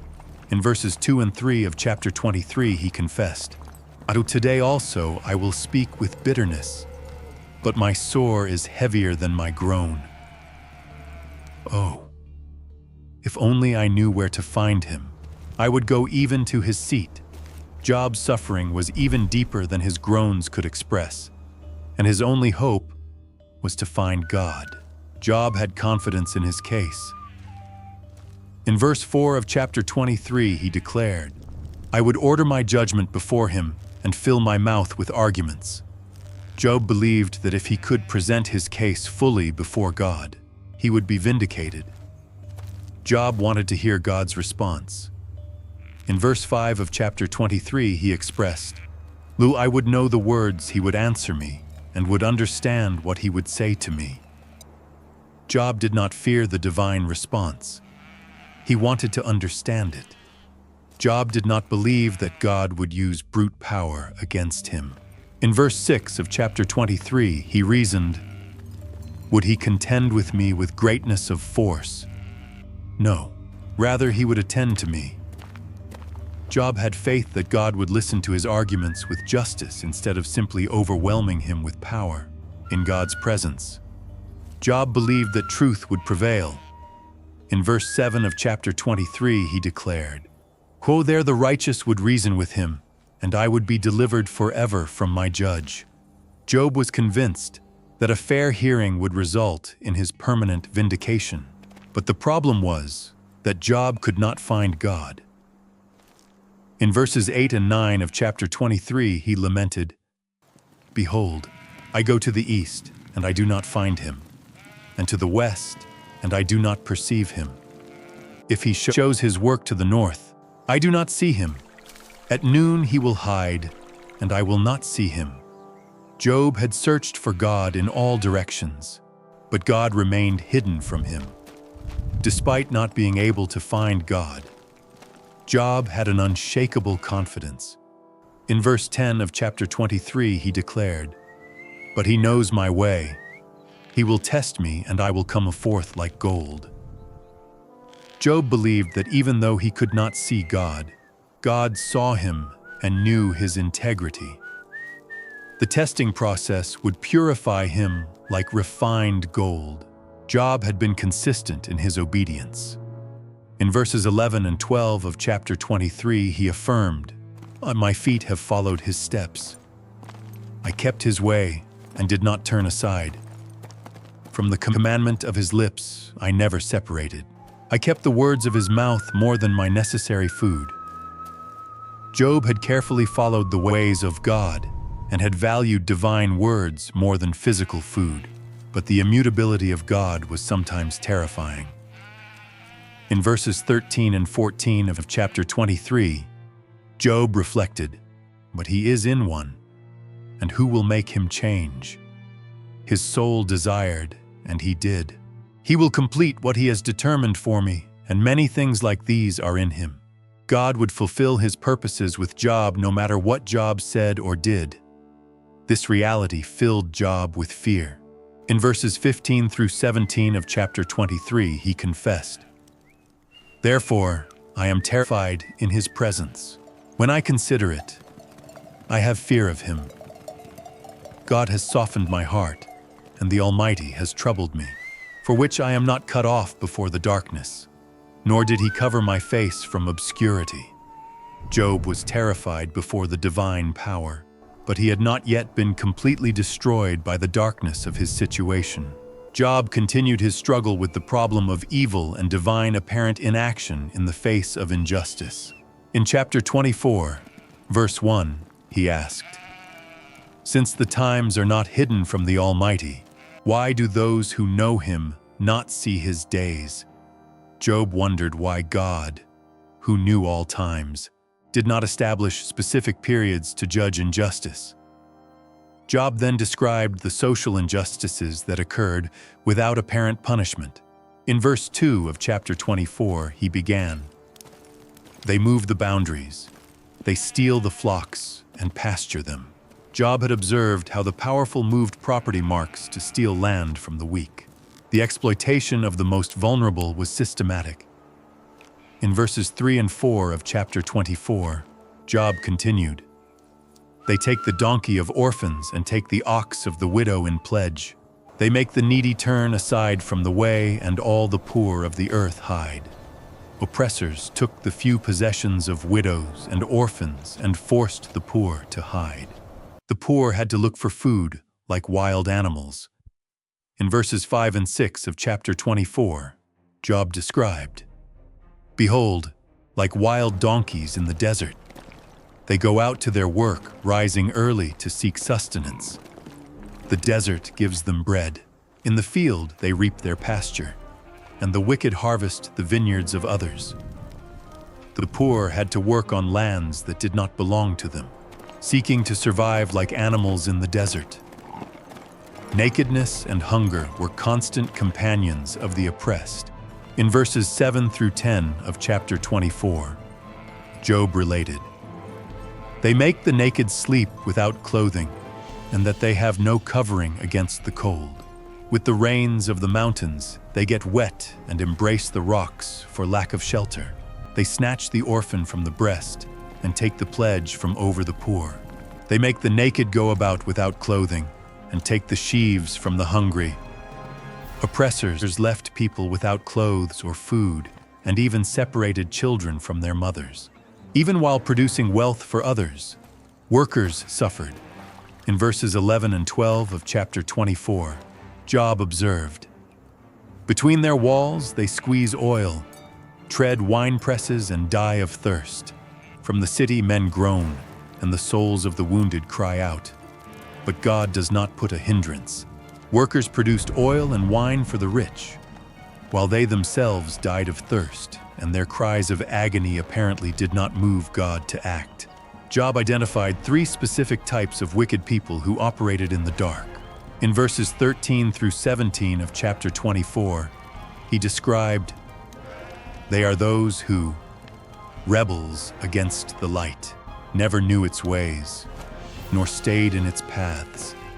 In the light the murderer rises, kills the poor and the needy, and at night is like a thief. The eye of the adulterer waits for night, saying, 'No one will see me,' and he hides his face. In the darkness they mine houses that by day they marked out for themselves. They do not know the light, because morning is to all of them like the shadow of death. If they are known, terrors of the shadow of death take them. Murderers, thieves, and adulterers worked under the cover of darkness, avoiding the daylight. But these wicked people would eventually face judgment." In verses 18 through 20 of chapter 24, Job prophesied, "They are swift on the waters. Their portion is in the earth. They will not walk by the way of the vineyards. Drought and heat snatch away the waters of snow. So also Sheol takes sinners. The maternal womb will forget them. Worms will have sweetness from them. There will never be memory of them again. And like a tree, the wicked will be broken. The wicked would be swept away quickly, like light objects in water, completely forgotten and destroyed. Their crimes against the defenseless would be especially punished. In verse 21 of chapter 24, Job declared, "He afflicted the barren woman who did not conceive and never did good to the widow." Those who mistreated vulnerable women would face divine justice. Although God seemed to sustain the wicked temporarily, their destruction was certain. In verses 22 through 24 of chapter 24, Job concluded, "But the strong he drew out with his power. He rose, and no one is secure in life. God will give him security, and he will sustain himself. His eyes will be upon their ways. They were exalted for a little while, but disappeared and were brought low like everyone else. They were enclosed and cut off like heads of grain." God allowed the wicked to feel secure temporarily, but eventually they would be cut off like grain in the harvest. Job challenged anyone to prove him wrong. In verse 25 of chapter 24, he asked, "And if not, who will prove me a lie now or reduce my words to nothing?" Job was confident in his observations about the injustice of the world and the apparent delay in divine judgment. Bildad the Shuhite spoke for the third and final time with a remarkably shorter speech than the previous ones. In chapter 25, verse 1, we read, "Bildad the Shuhite answered and said." Bildad seemed to be exhausting his arguments and resorted to general statements about the greatness of God. Bildad emphasized the absolute dominion of God. In verse 2 of chapter 25, he declared, "Dominion and fear are with him. He makes peace in his heights." For Bildad, God had indisputable authority and maintained order even in heavenly places. God's heavenly hosts were innumerable. In verse 3 of chapter 25, Bildad asked, "One, do his armies have number, and upon whom does his light not rise?" The forces at God's disposal were infinite, and his light reached everyone.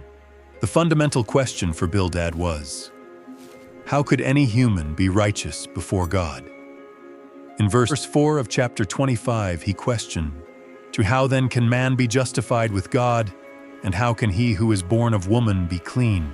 For Bildad, human justification before God was impossible given human origin. Even the heavenly bodies were imperfect before God. In verse 5 of chapter 25, Bildad observed, "Behold, even the moon itself is not bright, nor are the stars clean before his eyes. If the moon and the stars were not sufficiently pure for God, how much less humans?" The final comparison reduced humans to total insignificance. In verse 6 of chapter 25, Bildad concluded, "How much less man who is a worm and the son of man who is a worm?" For Bildad, humans were nothing more than worms compared to divine majesty. Job responded to Bildad with a mixture of sarcasm and indignation at the superficiality of his arguments. In chapter 26, verse 1, we read, "Job answered and said." Job was clearly frustrated by his friend's inability to offer genuine help. Job's sarcasm was cutting. In verses 2 and 3 of chapter 26, he asked, "How have you helped him who has no power? How have you protected the arm without strength? How have you counseled him who has no knowledge? And how have you shown well the matter?" Job ironically pointed out how his friends had helped someone who was already completely defenseless. Job questioned the source of his friend's supposed wisdom. In verse 4 of chapter 26, he asked, "To whom have you announced words, and whose spirit proceeds from you?" Job suggested that their words did not come from true divine inspiration. Job then demonstrated that he too could speak about the greatness of God. In verse 5 of chapter 26, he began, "Inanimate things are formed beneath the waters and the inhabitants of them." Job would show that his knowledge of God was as profound as theirs. Nothing was hidden from God. In verse 6 of chapter 26, Job declared, "Sheol is uncovered before him, and Abaddon has no covering. Even the places of the dead were completely exposed before the divine view." God's creative power was evident in the heavens. In verse 7 of chapter 26, Job described, "When he stretches the north over the void, hangs the earth upon nothing." God had created the northern constellations and had suspended the earth in space without visible support. Divine control over the waters was absolute. In verses 8 and 9 of chapter 26, Job continued, "He binds the waters in his clouds, and the clouds do not break under them. He covers the face of his throne and spreads his cloud over it." God contained the waters in the clouds and used the clouds to hide his heavenly throne. God had established limits for the oceans. In verse 10 of chapter 26, Job observed, "He has enclosed the surface of the waters with a boundary until the end of light and darkness." The waters had divine borders they could not cross. Even the basic structures of the universe responded to God. In verse 11 of chapter 26, Job declared, "The pillars of heaven tremble and are terrified at his rebuke." The very foundations of heaven trembled when God spoke. God's power over chaotic forces was legendary. In verses 12 and 13 of chapter 26, Job described, "He struck the sea with his power, and with his understanding broke Rahab. His spirit adorned the heavens. His hand created the twisting serpent." God had defeated the monsters of primordial chaos and had decorated the heavens with constellations. Job concluded by recognizing that all of this was only a small sample of divine power. In verse 14 of chapter 26, he declared, "Behold, these are parts of his ways, but how little we have heard of him, and the thunder of his power. Who will understand it?" Everything humans knew about God was barely a whisper compared to his true power. Job continued to insist on his integrity.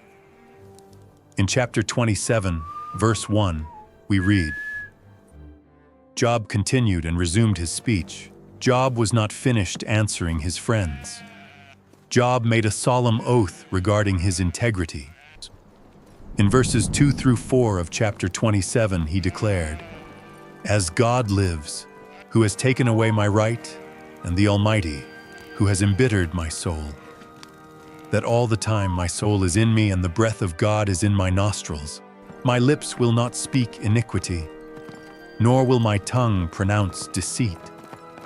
Job swore by the same God who had afflicted him that he would never admit false guilt. Job categorically rejected, admitting that his friends were right. In verse 5 of chapter 27, he declared, "Far be it from me that I should justify you.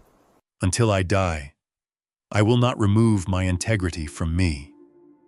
Job would prefer to die rather than validate his friends' false accusations. His integrity was more precious than life itself. In verse 6 of chapter 27, Job affirmed, "My righteousness I hold fast and will not let it go. My heart will not reproach me all my days." Job maintained his righteousness firmly and knew his conscience was clean. Job then described the destiny that awaited his true enemies. In verses 7 and 8 of chapter 27, he declared, "Let my enemy be like the wicked, and my adversary like the unrighteous. Because what is the hope of the wicked when God cuts off, when God snatches away his soul?" Job wished that those who persecuted him unjustly would face the destiny reserved for the truly wicked. Job embarked on a deep reflection on the human search for wisdom. In chapter 28, verse 1, he began, "Certainly silver has its veins and gold a place where it is refined." Job recognized that humans knew how to find precious metals in the earth. The search for metals required great effort and skill. In verses 2 and 3 of chapter 28, Job described, "Iron is brought out from the dust and bronze is smelted from stone." He puts an end to darkness and examines everything to perfection, the stones that are in darkness and in the shadow of death. Miners worked in the deepest darkness to extract metals from the rock. Miners descended to places where human foot had never trod. In verses 4 through 6 of chapter 28, Job continued, "He opens a shaft far from where people live, in places forgotten by every foot, that hang down and go far from men. From the earth bread comes out, and underneath it is turned as if by fire. There is a place where sapphire stones are found, and its clods of gold. Miners excavated deep underground, where the surface produced food, but the depths contained treasures. Even the sharpest animals did not know these secret paths." In verses 7 and 8 of chapter 28, Job observed, "A path that no bird knew, nor the vulture's eye saw. Fierce animals never trod it, nor did a lion pass over it. The routes to the underground treasures were hidden even from creatures with the sharpest vision. Miners transformed entire mountains in their search." In verses 9 through 11 of chapter 28, Job described, "He puts his hand on the flint and overturns mountains by the root. From the cliffs he cuts rivers, and his eyes see everything precious. He stops rivers from their source and brings hidden things to light." Humans had power to alter the landscape and divert rivers in their search for wealth. But wisdom was different.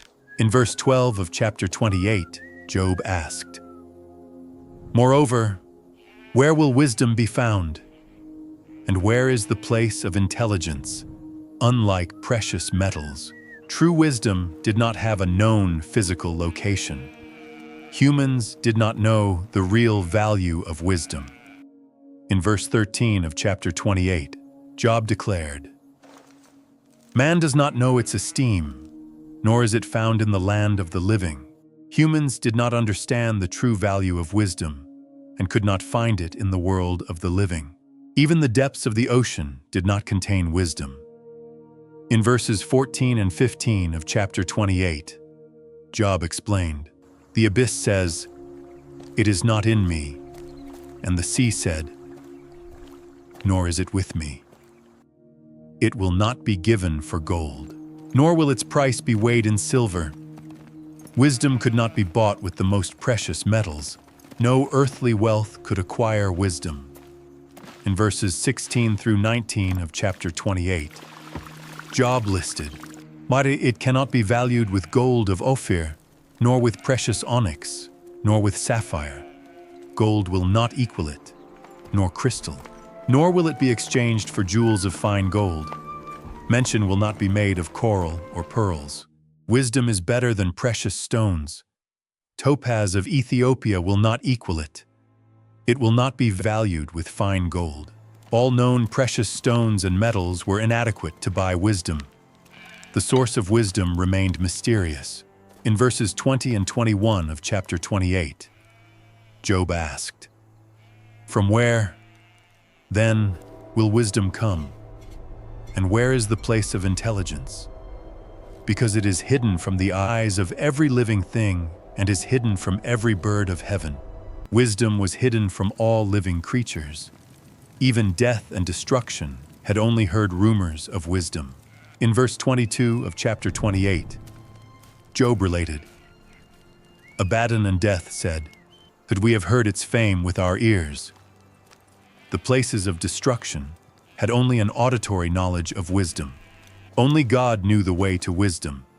In verses 23 and 24 of chapter 28, Job declared, "Your God understands its way, and he knows its place, because he looks to the ends of the earth and sees under all the heavens." Only God had the complete perspective necessary to understand true wisdom. God had demonstrated his wisdom in creation. In verses 25 through 27 of chapter 28, Job described, "When he gave weight to the wind and fixed the waters by measure, when he made a law for the rain and a path for the lightning of the thunders. Then he saw it and manifested it. He prepared it and searched it out. God had employed perfect wisdom in establishing natural laws. Job concluded with the most important definition of wisdom. In verse 28 of chapter 28, he declared and said to man, Behold, the fear of the Lord is wisdom, and departing from evil is intelligence. For humans, true wisdom was found in revering God and avoiding evil. Job concluded his words to his friend with a deeply personal lament about how his life had changed. In chapter 29, verse 1, we read, And Job continued with his speech and said, Job was prepared to make a painful comparison between his past and his present. Job remembered with nostalgia the days of divine blessing. In verses 2 through 4 of chapter 29, he reflected, Who would make me as in past months, as in the days when God guarded me, when he made his lamp shine over my head, when by his light I walked in darkness, as I was in the days of my youth, when the favor of God was upon my tent. Job longed for the days when he clearly felt divine protection and blessing. His family had been complete and intact. In verse 5 of chapter 29, Job remembered, when the Almighty was still with me and my children around me. The days when God was near and his children were alive represented the pinnacle of human happiness. His prosperity had been extraordinary. In verse 6 of chapter 29, Job described, When I washed my steps with milk and the rock poured out rivers of oil for me. The abundance had been so great that it seemed milk and oil flowed like water. His social position had been of great honor. In verses 7 through 10 of chapter 29, Job related, When I went out to the gate to judgment and in the plaza made my seat be prepared, young men saw me and hid themselves, and the old men rose and stood on their feet. Princes stopped their words, put their hand over their mouth. The voice of leaders was turned off, and their tongue stuck to their palate. Young and old, princes and leaders, all showed deference when Job appeared in public. His reputation was impeccable. In verses 11 and 12 of chapter 29, Job remembered, The ears that heard me called me blessed, and the eyes that saw me bore witness to me. Because I delivered the poor who cried, and the orphan who lacked a helper. Those who knew him bore witness to his character and his righteous actions. Job had been the defender of the defenseless. In verses 13 through 16 of chapter 29, he described, The blessing of him who was about to perish came upon me, and to the heart of the widow I gave joy. I put on righteousness, and it clothed me. Like a mantle and diadem was my rectitude. I was eyes to the blind and feet to the lame. To the needy I was a father, and of the cause I did not understand, I inquired with diligence. Job had used his position to protect widows, orphans, the blind, the lame, and the poor. Job had actively confronted the wicked. In verses 17 and 18 of chapter 29, he related, And I broke the fangs of the unrighteous, and from his teeth made the prey drop, and I said, In my nest I will die, and like sand I will multiply my days. Job had rescued victims from oppressors, and had hoped to live a long and prosperous life. His vitality had seemed inexhaustible. In verses 19 and 20 of chapter 29, Job described, And my root was open beside the waters, and dew remained in my branches. My honor was renewed in me, and my bow was corroborated in my hand. Job had felt like a tree beside abundant waters, constantly renewed and strengthened. His counsel was sought and valued. In verses 21 through 25 of chapter 29, Job concluded, They heard me and waited and were silent at my counsel. After my word, they did not reply, and my reason distilled upon them. And they waited for me like the rain, and opened their mouth like a latter rain. If I laughed with them, they did not believe it. and did not cast down the light of my face. I qualified their path and sat as chief and lived like a king in the army, like one who comforts mourners. Job had been like welcome rain for those who sought wisdom and direction.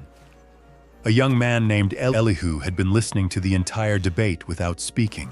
In chapter 32, verse 1, we read, "These three men ceased to answer Job because he was righteous in his own eyes." The three friends had exhausted their arguments and had given up. But Elihu the Buzhite could not remain in silence any longer. In verse 2 of chapter 32, we are told, "Then the anger of Elihu, son of Barachel the Buzhite, of the family of Ram, burned. Against Job his anger burned, because he justified himself more than God." Elihu was furious with Job for seeming more concerned about his own righteousness than about God's. His anger was also directed against the three friends. In verse 3 of chapter 32 we read, "Then also his anger burned against his three friends, because they found no answer." Although they had condemned Job, Elihu was upset because they had accused Job without being able to refute him adequately. Elihu had waited patiently out of respect for age. In verses 4 and 5 of chapter 32, it is explained, "And Elihu had waited for Job in the dispute because the others were older than him. But seeing Elihu that there was no answer in the mouth of those three men, his anger burned, as he was the youngest. He had kept silence, but now he felt he must speak." Elihu introduced a completely new perspective in verses 6 through 8 of chapter 32. He declared, "And Elihu, son of Barachel the Buzhite, answered and said, I am young and you are old. Therefore, I have been afraid and have feared to declare my opinion to you. I said, days will speak and the multitude of years will declare wisdom. Certainly spirit is in man, and the breath of the Almighty makes him understand." Elihu argued that wisdom did not come automatically with age, but from the Spirit of God. Age did not guarantee correct understanding. In verses 9 and 10 of chapter 32, Elihu continued, "The wise are not of much age, nor do the old understand right. Therefore, I said, listen to me. I will also declare my wisdom." Elihu had observed that the elders had failed to understand the situation correctly. Elihu had listened carefully to the entire debate. In verses 11 and 12 of chapter 32, he explained, "Behold, I have waited for your reasons. I have listened to your arguments until you sought words. I have paid attention to you, and behold, there is no one among you who refutes Job and answers his reasons." He had expected someone to present convincing arguments, but no one had achieved it. Elihu warned against claiming they had found wisdom. In verses 13 and 14 of chapter 32, he declared, "So that you do not say, we have found wisdom. God defeats him, not man. Now well, Job did not direct his words against me, nor will I answer him with your reasons." The three friends could not claim victory, and Elihu promised a different approach. Elihu described how the friends had been left speechless. In verses 15 and 16 of chapter 32, he observed, "They were terrified. They answered no more. Reasons departed from them. And am I to wait because they do not speak?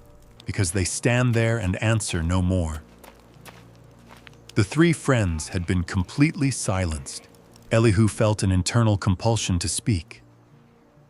In verses 18 through 20 of chapter 32, he confessed, "Because I am full of words, and the spirit within me distresses me. Certainly, my heart is like wine that has no vent, that bursts new wineskins. I will speak, then, and breathe. I will open my lips and answer." Elihu felt as if he would explode if he did not express what was in his heart. Elihu promised total impartiality. In verses 21 and 22 of chapter 32, he declared, I will not now show partiality to anyone, nor will I use flattering titles with anyone, because I do not know how to speak flatteries. Otherwise, in a short time my Maker would consume me. Elihu would speak the truth without favoring anyone for their position. In chapter 33, Elihu presented his new perspective on suffering. In verses 12 through 18, he explained, Behold, in this you have not spoken justly. I will answer you that greater is God than man. Why do you contend against him? Because he does not give account of any of his reasons. Nevertheless, in one or in two ways God speaks. But man does not understand, by dream, in a night vision. When sleep falls upon men, when they slumber on the bed, then he reveals to the ear of men and points out their counsel to take man from his work and turn pride away from the man. He will hold back his soul from the pit and his life from perishing by the sword. Elihu introduced the revolutionary idea that God used suffering as a means of communication and preventive correction. Elihu continued developing his theology in chapter 34. In verses 10 through 12, he declared emphatically, Therefore, men of understanding, listen to me. Far be from God wickedness, and from the Almighty iniquity, because he will pay man according to his work, and will recompense him according to his way. Yes, certainly, God will not do injustice, and the Almighty will not pervert right. For Elihu, it was absolutely impossible for God to act unjustly. Divine government was legitimate because God was the creator. In verses 13 through 15 of chapter 34, Elihu reasoned, who visited the earth for him, and who put in order the whole world. If he were to set his heart on himself, and gather his spirit and his breath to himself, all flesh would perish together, and man would return to the dust. God had absolute right to rule because he had created everything and sustained all life. Elihu directly challenged Job's complaints against God. In verses 17 and 18 of chapter 34, he asked, Will you govern him who hates right, and will you condemn him who is righteous and powerful? Will it be said to the wicked king and to impious princes, it was absurd to suggest that God, who was perfectly just, could be unjust.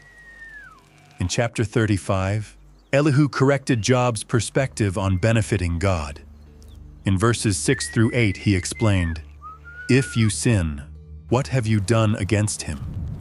And if your rebellions are multiplied, what will you do to him? If you are righteous, what will you give him? Or what will he receive from your hand? Your wickedness will harm a man like you, and your righteousness will profit the Son of Man. Human actions affected other humans, but did not change God's condition. Elihu explained why God sometimes seemed not to answer prayers. In verses 12 and 13 of chapter 35, he declared, There they will cry, and he will not hear because of the pride of the evil ones. Certainly God will not hear vanity, nor will the Almighty look at it. Pride prevented prayers from being heard. In chapters 36 and 37, Elihu prepared the stage for God's appearance. In chapter 36, verses 22 and 23, he declared, Behold, God is exalted in his power, who is a teacher like him, who has prescribed his way to him, or who has said to him, How you have done wrong. God was the supreme teacher, and no one had authority to judge his methods. Elihu vividly described the power of God manifested in the approaching storm. In chapter 37, verses 1 through 5, he exclaimed, For this also my heart trembles and leaps from its place. Listen attentively to the thunder of his voice and the sound that comes from his mouth. Beneath all the heavens he directs it and his light to the ends of the earth. After it, the sound roars. He thunders with the voice of his magnificence, and although his voice is heard, he does not hold them back. God thunders wonderfully with his voice. He does great things that we do not understand. A storm was forming, and Elihu interpreted it as preparation for the divine manifestation. Finally, God himself answered from the middle of the storm. In chapter 38, verse 1, we read, "Then Jehovah answered Job from a whirlwind and said, after all human speeches, the Creator himself would take the floor." God began with a challenging question. In verses 2 and 3 of chapter 38, he declared, "Who is this who darkens counsel with words without wisdom? Now gird up your loins like a man. I will question you, and you will answer me." God accused Job of speaking without knowledge and challenged him to answer divine questions. The questions began with the foundations of creation. In verses 4 through 7 of chapter 38, God asked, "And where were you when I founded the earth? Make it known to me if you have intelligence. Who ordered its measurements, if you know, or who stretched a line upon it? Upon what are its bases founded? Or who put its cornerstone when all the morning stars praised and all the sons of God rejoiced?" Job had not been present during the creation of the world. God asked about the control of the oceans in verses 8 through 11. Of chapter 38, he continued, "Who shut up the sea with doors when it burst out coming forth from its womb? When I made clouds its garment and darkness its swaddling band, and established my decree upon it, and set doors and a bar, and said, hitherto you will come and no further, and here the pride of your waves will stop." Only God had established the limits of the oceans. God continued with questions about celestial and terrestrial phenomena. In chapter 39, he asked about various wild animals. In verses 1 and 2, he questioned, "Do you know the time when mountain goats give birth? Or did you watch the does when they are giving birth? Did you count the months of their pregnancy? And do you know the time when they are to give birth?" Job did not have intimate knowledge of the reproductive cycles of wild animals. God asked about the instinctive behavior of various animals. In verses 26 and 27 of chapter 39, he asked, "Does the hawk fly by your wisdom and spread its wings toward the south? Does the eagle mount up at your commandment and make its nest on high?" The instincts of birds were beyond human control. God paused his interrogation to allow Job to respond. In chapter 40, verses 1 and 2, he asked, "Moreover, Jehovah answered Job and said, is it wisdom to contend with the Almighty? He who disputes with God, let him answer this." God challenged Job to answer if he believed he could argue with the Almighty. Job responded with profound humility. In verses 3 through 5 of chapter 40, he confessed, Job answered Jehovah and said, "Behold, I am vile. What will I answer you? I put my hand over my mouth. Once I have spoken, but I will not answer, even twice, but I will not speak again." Job recognized his insignificance and promised not to speak rashly anymore. But God was not finished. In verses 6 and 7 of chapter 40, he continued, "Jehovah answered Job from the whirlwind and said, gird up now your loins like a man. I will question you and you will answer me." God had more questions for Job. God challenged Job to exercise judicial power. In verses 8 through 14 of chapter 40, he declared, "Shakulion, will you also invalidate my judgment? Will you condemn me so that you may justify yourself? Do you have an arm like God, and can you thunder with a voice like him? Deck yourself now with majesty and loftiness, and clothe yourself with honor and beauty. Pour out the burning of your anger. Look at every proud one and bring him low. Look at every arrogant one and humble him, and crush the wicked in their place. Hide them all in the dust. Bind their faces in darkness, and I will also confess to you that your right hand can save you. If Job could exercise perfect justice like God, then God would recognize his competence. God described Behemoth as an example of his creative power. In verses 15 through 18 of chapter 40, he explained, "Behold now Behemoth, which I made as you, and it eats grass like an ox. Behold now its strength is in its loins, and its power in the muscles of its belly.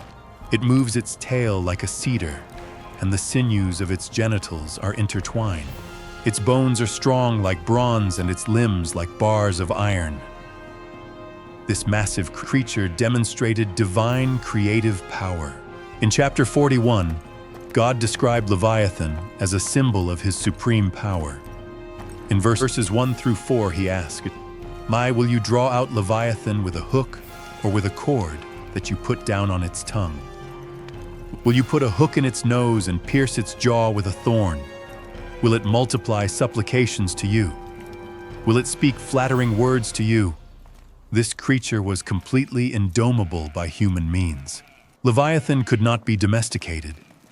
In verses 5 and 6 of chapter 41, God continued, Will you make a covenant with it, so that it may be your perpetual servant? Will you play with it like a little bird or tie it for your maidens? The idea of controlling this creature was absurd. God vividly described the fierceness of Leviathan.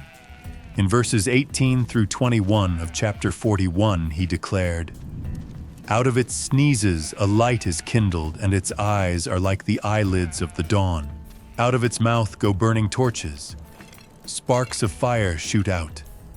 Out of its nostrils smoke goes out like from a boiling pot or cauldron. Its breath kindles coals, and a flame goes out from its mouth."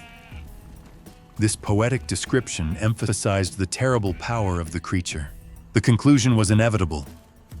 In verses 33 and 34 of chapter 41, God declared, "There is no one on earth who is like it, an animal made exempt from fear. It looks down on everything high. It is king over all the proud." If no human could control Leviathan, how could they challenge their creator? Job's final response was one of complete repentance. In chapter 42, verses 1 through 6, he confessed, "Job answered Jehovah and said, Do I know that you can do everything, and that no thought can be hidden from you? Who is he who darkens counsel without understanding? Therefore, I spoke what I did not understand, things too wonderful for me which I did not know. Here, I beg you, and I will speak. You will question me, and you will teach me. By the hearing of the ear I had heard of you, but now my eyes see you. Therefore, I abhor myself and repent in dust and ashes." Job recognized that he had spoken without knowledge and repented deeply. God then addressed the three friends with rebuke. In verses 7 and 8 of chapter 42, he declared, And it came to pass after Jehovah had spoken these words to Job, Jehovah said to Eliphaz the Temanite, My anger is kindled against you and your two companions, because you have not spoken of me what is right as my servant Job has. Now therefore, take for yourselves 7 bulls and 7 rams, and go to my servant Job and offer up a burnt offering for yourselves, and my servant Job will pray for yourselves, because I will certainly accept him so as not to deal with you disgracefully, because you have not spoken of me what is right as my servant Job has." God vindicated Job and required that the friends ask for his intercession. Job interceded for his friends as God had commanded. In verse 9 of chapter 42, we read, "Eliphaz the Temanite, Bildad the Shuhite, and Zophar the Naamathite went, and they did as Jehovah told them. And Jehovah accepted Job. In spite of all they had done to him, Job prayed for them. Job's restoration was immediate and abundant. In verse 10 of chapter 42, it is recorded, And Jehovah removed Job's affliction when he had prayed for his friends, and Jehovah increased twice as much all things that had belonged to Job." When Job showed forgiveness toward others, God restored his fortune twofold. The restoration included family and social reconciliation. In verses 11 and 12 of chapter 42, we read, "And all his brothers and all his sisters and all those who had known him before came to him, and ate bread with him in his house, and sympathized with him, and comforted him for all that evil that Jehovah had brought upon him. And each of them gave him a piece of money and a gold ring. And Jehovah blessed the latter end of Job more than the beginning, because he had 14,000 sheep, 6,000 camels, 1,000 yoke of oxen, and 1,000 female donkeys. His family and friends returned, and his wealth was restored twofold." Job also received a new family. In verse 13 of chapter 42, we are told, "And he had 7 sons and 3 daughters. The same number of children he had lost was restored to him." Job's daughters were exceptionally beautiful. In verses 14 and 15 of chapter 42, we read, "And he called the name of the first Jemimah, that of the second Cassia, and the name of the third Karen Hapuch. And women as beautiful as Job's daughters were not found in all the land. And their father gave them an inheritance among their brothers. These daughters received an inheritance equal to their brothers, something unusual for the time. Job lived a long and full life after his restoration." In verses 16 and 17 of chapter 42, the book concludes, "After this, Job lived 140 years and saw his children and his children's children to the 4th generation. And Job died old and full of days." Job was blessed with extraordinary longevity and the joy of seeing 4 generations of descendants finally dying in peace after a full life.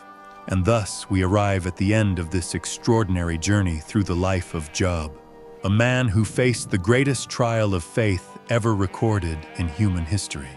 What we learn from this story is not only about suffering, but about the deep nature of true faith. Job teaches us that genuine faith does not depend on circumstances. When he lost everything, family, riches, health, and even the support of his closest friends, his confidence in God remained unshakable. Even when he could not understand divine ways, even when he felt that God was distant, Job maintained his integrity. God's response reveals something magnificent to us. We do not need to understand all divine plans to trust in the character of the one who makes them.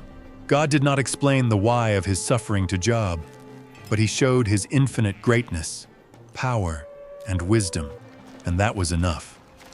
Job's restoration to double was not only a reward for his faithfulness, but a demonstration of God's compassionate heart. The Lord not only heals our wounds, but transforms our pain into purpose and our trial into testimony. Today, when you face your own storms, remember Job. Remember that God is in control even when circumstances scream the opposite. Remember that your faith does not need to depend on what you can see, but can be anchored in whom you know. If this video touched your heart and strengthened your faith, I invite you to subscribe to our channel and activate the bell so as not to miss any of the biblical stories that can transform your life. Share this video with someone who needs to hear about God's faithfulness in the midst of difficulties. Leave us in the comments which verse or moment of Job's story impacted you the most. Together, we are going to spread these eternal truths that remain relevant for our life today. Until the next video, may God abundantly bless your walk of faith.